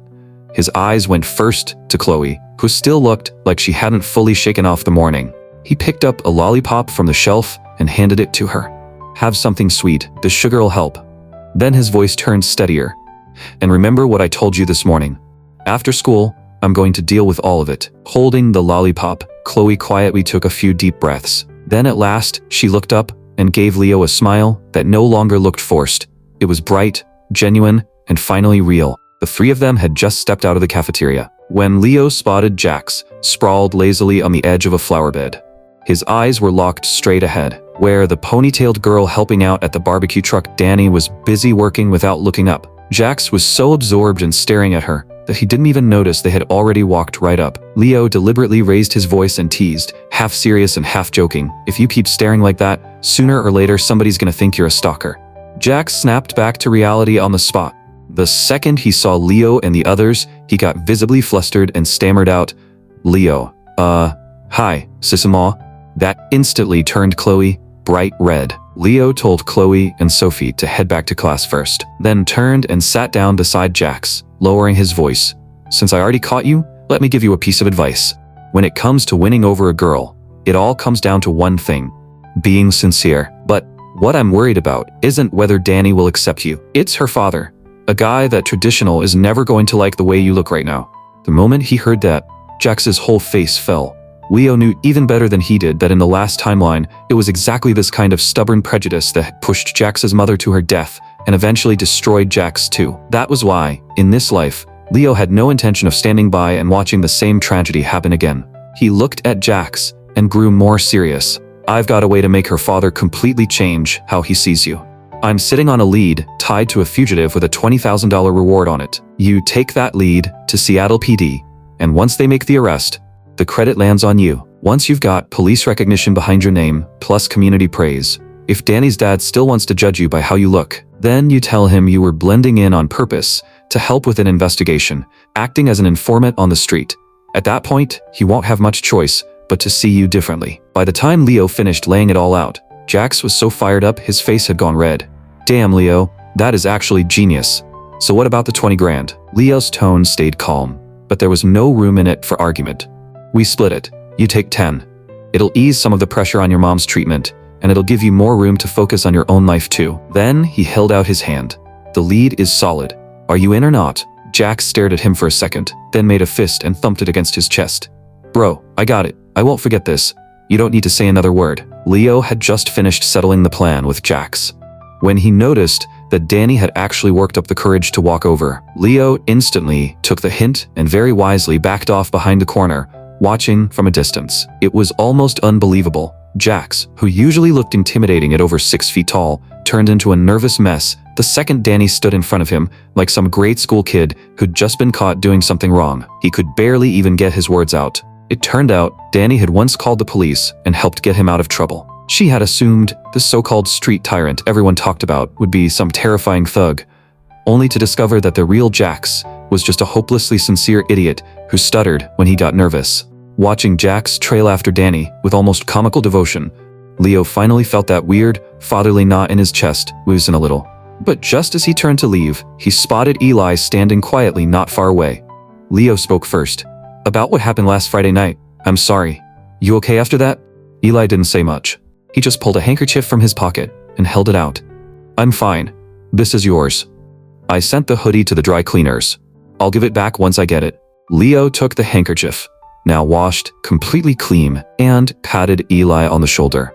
If something comes up again, just come find me. Then he turned and went back to class.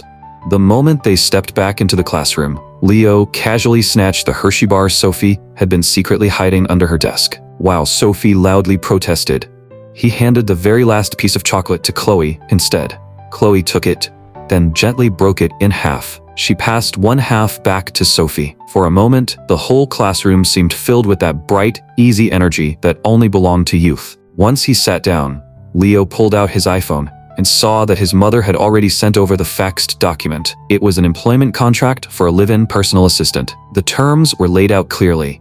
A $4,000 monthly salary, room and board included, and an explicit clause stating that no work harmful to physical or mental well-being would ever be required. Looking at that contract, Leo finally let out a long breath. Because this was no longer just a piece of paperwork. It was a legal shield he had built specifically for Chloe. As long as she signed it and could prove that she was already 18, and that she had a stable source of income sufficient for independent living, then her parents would no longer be able to hide behind guardianship and use it to control or abuse her. If neither of those so-called families could give her anything resembling warmth, then this time Leo was going to use the law itself to pull her out of that cold, suffocating mire with his own hands. Once he finished checking the contract over, Leo also sent the fugitive's detailed information to Jax through iMessage. When he looked up at the bright Seattle sunlight outside the window, he realized for the first time that the new life waiting for him and Chloe was finally about to begin for real. After school, they had only just reached the front gate, when Chloe's whole body suddenly went rigid, and she instinctively shifted half a step sideways. In the very next second, she had already moved behind Leo as if by reflex. Following her line of sight, Leo saw who it was standing there. Not far away was her biological father, Mr. Davis. Most likely, after Chloe hadn't gone home for the past 2 or 3 days, and after her mother had failed to get her back that morning at school, she had turned around and called in the father instead. Leo looked back at Chloe, his voice low and steady. Don't be afraid, I'm here. If you want to talk to him, I'll stay with you. If you don't want to say a word, I'll handle it. You don't need to worry about anything. The spring wind moved through the school gates, and Chloe's already pale face looked even more drained, like a crumpled sheet of paper. But after hearing Leo's words, she still forced herself to take 2 deep breaths, little by little loosening the body that had gone tight with fear, and kept walking forward beside him. The 2 of them simply acted as though they hadn't seen Mr. Davis at all, and kept walking past the gate. But they hadn't made it very far before hurried footsteps came after them from behind. "Chloe, wait. Your mother said you haven't come home for 2 or 3 days.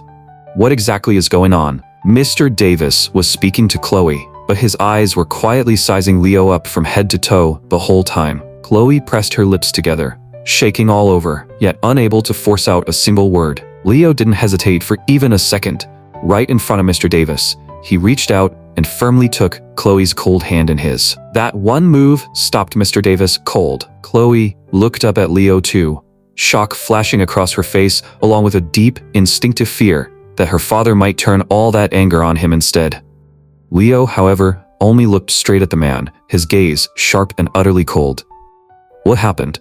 You should know exactly what happened. Friday night, in weather like that.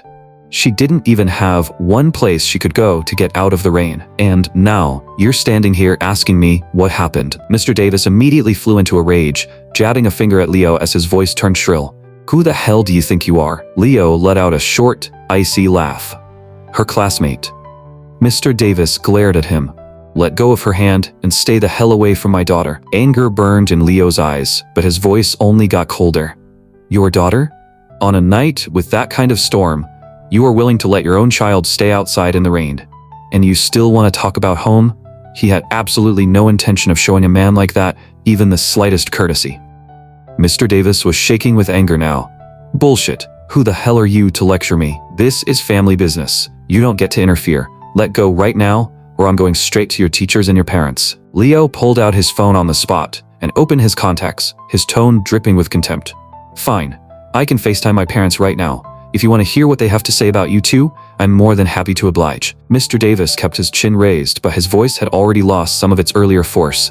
"You're kidnapping a runaway high schooler. If you don't let go, I'm calling 911 right now." Leo's voice turned openly mocking. "Filing a false police report can get you sued. Seattle PD isn't your private security team, so I suggest you calm down before you embarrass yourself any further." Realizing he was losing the argument, Mr. Davis suddenly lunged forward and tried to yank Chloe away by force. Leo's eyes hardened, and in one smooth motion he caught the man's wrist and locked it down. The arrest control reflexes he had drilled into himself in his last life at Seattle PD made the move far stronger and cleaner than anything a normal high school student should have been able to pull off. Mr. Davis let out a muffled cry of pain on the spot. Leo stared him down, his voice firm enough to cut through steel. "I'm only going to say 3 things, so listen carefully. First, Chloe is not under your legal authority, which means you have no right to control her and absolutely no right to put your hands on her. Take your hand off. Second, when she needed protection the most, you stood there and let her get driven out into a storm. So don't stand here now pretending you still have any moral claim over her life. Third, she is legally an adult, and she is capable of supporting herself. She does not need your charity. If you have nothing else to say, we're leaving. We have lunch to get to." With that, Leo flung the man's hand away and spoke in a voice like ice. "And if you keep harassing her, I'll go stand outside your office with a sign. Let's see how your coworkers and your boss feel when they hear exactly how you left your own daughter out in the storm. I imagine that would do wonderful things for your reputation and your promotion prospects." He had struck exactly where a selfish man like that was weakest. Mr. Davis went completely rigid, his face turning white, then red, then white again, left speechless by the blow. Leo tightened his grip on Chloe's hand and said quietly, "Let's go." On the walk back to the apartment, Chloe kept sneaking glances up at Leo. The more she looked at him, the more he seemed both familiar and strangely unfamiliar at the same time. There was something about the steadiness in him, something far too mature for an ordinary high school boy. Leo noticed the way she kept looking at him and turned his head slightly. His voice carried a trace of apology. "Sorry, Chloe. I lost my temper back there and went after your father without thinking enough about how that might make you feel." The moment he said it, a little regret crept in afterward. After all, that was still her biological father, and maybe the way he had confronted him so directly had only made things harder for her. But to his surprise, Chloe quietly said, "I'm glad." Leo blinked. "Glad?" Chloe gently squeezed his palm, her fingertips absently brushing across the back of his hand. With her eyes lowered, she said softly, The way you stood in front of me, the way you spoke up for me without hesitation. You're still just a high school student and you still stood there and faced my father like that. I was really happy. When she finally lifted her head, Leo realized that at some point, tears had already started streaming down her face. He quickly pulled out a tissue and carefully wiped at the corners of her eyes. Why are you crying if you're happy? Chloe didn't answer. She only looked at him and smiled. A smile so bright it almost hurt to look at. In those tears was a complete release from the darkness of her past. And also the joy of finally touching the edge of a new life. Leo lightly hooked a finger under her nose and smiled with helpless fondness. You silly girl. Crying one second, smiling the next. But honestly, crying isn't a bad thing. If you can still smile after that, it just means you're finally starting to come out the other side. Hearing Leo say it so gently and so firmly, Chloe felt the block of ice she had carried inside her for so long finally begin to melt for good. Back at the apartment, Leo pulled 2 plates of barbecue ribs and mashed potatoes out of the oven. Looking at the pile of ribs on her plate, Chloe laughed. That's way too much. I can't finish all this. Leo just put another piece onto her plate and said matter-of-factly, there's a kind of hunger called your employer deciding you're hungry. Go ahead and eat. Even if you somehow make it to 200 pounds, I'd still let you stay here. And if you really do gain weight, fine. I'll be your personal trainer and help you work it off. Don't keep making yourself miserable over your figure. A little softness looks good on a girl. Right now you're so skinny, your chin is basically a weapon. You need to eat more. Chloe looked at him with a smile. So if I really do get all round and puffy, does that mean you'll start bullying me by pinching my cheeks every day? Leo looked back at her and his tone softened immediately. I wouldn't have the heart. Besides, you're technically my employee now. If I bullied you, that'd count as workplace harassment. And if you actually reported me to the labor department, I definitely couldn't afford that. A rare teasing light flashed through Chloe's eyes. With no contract, what exactly would I even use to report you? Leo raised a brow. Who said there isn't one? He set down his fork and knife and stood up, walking over to the fax machine. A moment later, he pulled out a document and handed it to her with a small smile. Your personal contract? I had that ready a long time ago. Finish dinner, then sign it. Chloe lowered her eyes to the name on the contract. Surprise written all over her face. This is from your mom. Leo nodded, his tone steady. For something like this to hold up properly, it needs to come through her as the legal adult homeowner. Chloe looked visibly nervous now, a faint flush rising to her cheeks. Did she say anything else? A teasing little smile touched the corner of Leo's mouth. Yeah, she did. She said, if you don't take proper care of me, you can be fired on the spot. He tapped one of the lines on the page, especially this part, basic day-to-day support. Then he deliberately dragged it out a little, like making sure I remember to eat on time if I start acting lazy. Even that was enough to send warmth rushing to Chloe's ears. She immediately covered them and stepped back half a pace, protesting in a small voice. That sounds like a total unfair clause. Extra work like that should cost extra. Seeing that she was finally no longer as tense and guarded as before, and was even starting to joke back at him, Leo couldn't help laughing out loud. Behind this seemingly lighthearted contract, though, was the most careful and legal form of protection he could think of for her. The air around the dinner table grew even warmer because of it. Chloe looked down and kept flipping through the pages, and at first she had truly assumed the whole thing was just one of Leo's jokes. But the more she read, the more shocked she became by how detailed and formal the terms actually were. She finally looked up and asked quietly, "You're not actually planning to pay me the salary listed in here, are you?" Leo stroked his chin and answered with exaggerated seriousness. Black and white on paper. Once it's signed, it has legal force. If I don't pay you, you could come after me, and I might end up owing damages too. Chloe immediately waved both hands in alarm. No, that won't work. Maybe I just shouldn't sign this at all. Looking at how earnest and flustered she was, Leo took a slow sip of milk, but his mind was already completely set on what he needed to tell her next. This contract isn't for us to play around with in private, he said, setting the glass down, his voice turning more serious. Its real purpose is to deal with whatever interference your parents might try later. The moment he said the word parents, Leo caught the tiniest flinch in Chloe's shoulders. The look in her eyes turned uncertain almost instantly. What do my parents have to do with this contract? Leo answered patiently. You may have just turned 18, but without a stable income, it's still very easy, in practice, for them to keep controlling you through money. But, under Washington state rules, if you can show that you have a stable source of income sufficient to support yourself, then you're treated as capable of living independently. As he spoke, he unlocked his iPhone. Then he pulled up the legal provisions he had already looked into and held the screen out to her. Put simply, If this job exists, then you have a much stronger footing to refuse any attempt they make to force their way into your life. And if they keep pushing, you can protect yourself through legal means. Chloe stared at the law on the screen as tears slowly rose into her eyes. Is that really true? Because unless someone had lived through it, they could never understand how terrifying family cold violence could be.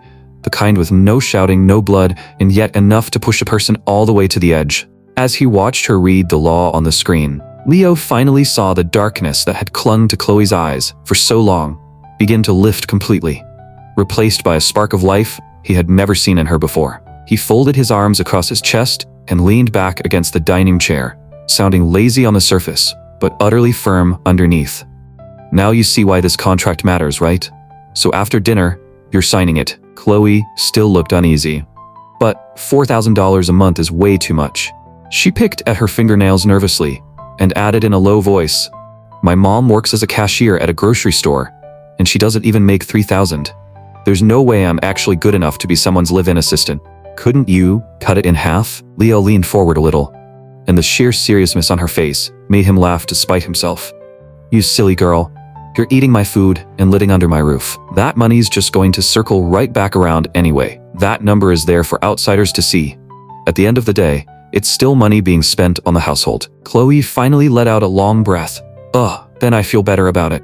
Watching her visibly relax and go back to eating the mashed potatoes on her plate, like even the simplest side dish had somehow turned delicious, Leo couldn't resist teasing her again. "I'm kidding. Not a cent's getting cut. And if you really think it's too much, then from now on we'll just use your salary for all the household expenses. Let me experience what it feels like to be taken care of for once." Chloe broke into a grin. "Deal." She even stood up and declared with mock seriousness, "I, Chloe, hereby promise that from now on I will support Leo for the rest of his life with my own salary. Food, drinks, everything. We can even record video proof if necessary." After dinner, she was in such a good mood, she couldn't even hide it. While signing the contract, she was actually humming a little pop melody under her breath. Right after that, she firmly shooed Leo out of the kitchen, pulled on a pair of rubber gloves, and started washing dishes like she was having the time of her life. The apartment fell into a rare and comfortable quiet again. Only then did Leo suddenly remember the dried lavender his grandparents had sent him a while back. They had told him it helped people sleep better if tucked beneath a pillow, and somehow, with everything that had happened, he had completely forgotten about it. So, Leo got up and walked into the guest room. Chloe had left the room spotless. The bed was perfectly made, and the air still carried a faint, clean scent. He walked straight to the bedside and casually lifted the pillow. In the next second, his gaze froze. A cold paring knife was lying there in complete silence beneath the pillow. Leo's pupils contracted violently. Because the knife was almost a perfect match for the murder weapon the Seattle PD medical examiner had reconstructed in Chloe's case from his last life, and there was absolutely no way that knife had originally belonged in his apartment. From the moment Chloe arrived here, soaked through and alone, she had been keeping that knife on her the entire time. In an instant, the shattered fragments of Leo's last life began exploding through his mind. The possibility of suicide was completely ruled out first, because the wound angle in the autopsy report had never matched self-inflicted injuries. But if the murder weapon in that other life had originally been Chloe's own knife, then everyone Leo had ruled out before simply because they hadn't been carrying a weapon. Eli, after being jumped, the homeless man who passed through, the Uber Eats courier, even any random stranger who had crossed paths with her that night, could have taken the knife from her in that blind spot and used it to kill her, which meant nearly every conclusion Leo had built up until now had just been blown apart. Leo, that knife. Chloe had finished washing the dishes, and at some point, had come to stand in the bedroom doorway. First, she saw Leo frozen in place, still holding the pillow, and then she saw the paring knife exposed on the bed. In the next second, panic flooded her eyes, raw, immediate fear, as if she was terrified Leo would misunderstand what it meant. But Leo didn't hesitate. He crossed the room in a few quick steps and pulled her straight into his arms. "It's okay, you don't have to explain. A girl carrying something to protect herself when she's out there alone? That's not wrong." He held her tightly, feeling the rigidity in her body, the helplessness, and the fear she could no longer hide. But behind his dark, steady gaze, something else was already moving at full speed. Every scattered, contradictory, oversized fragment of the old case was being torn apart and rebuilt from the ground up. And in that moment, Leo swore to himself once more, word by word, This time he would not let that tragedy happen again.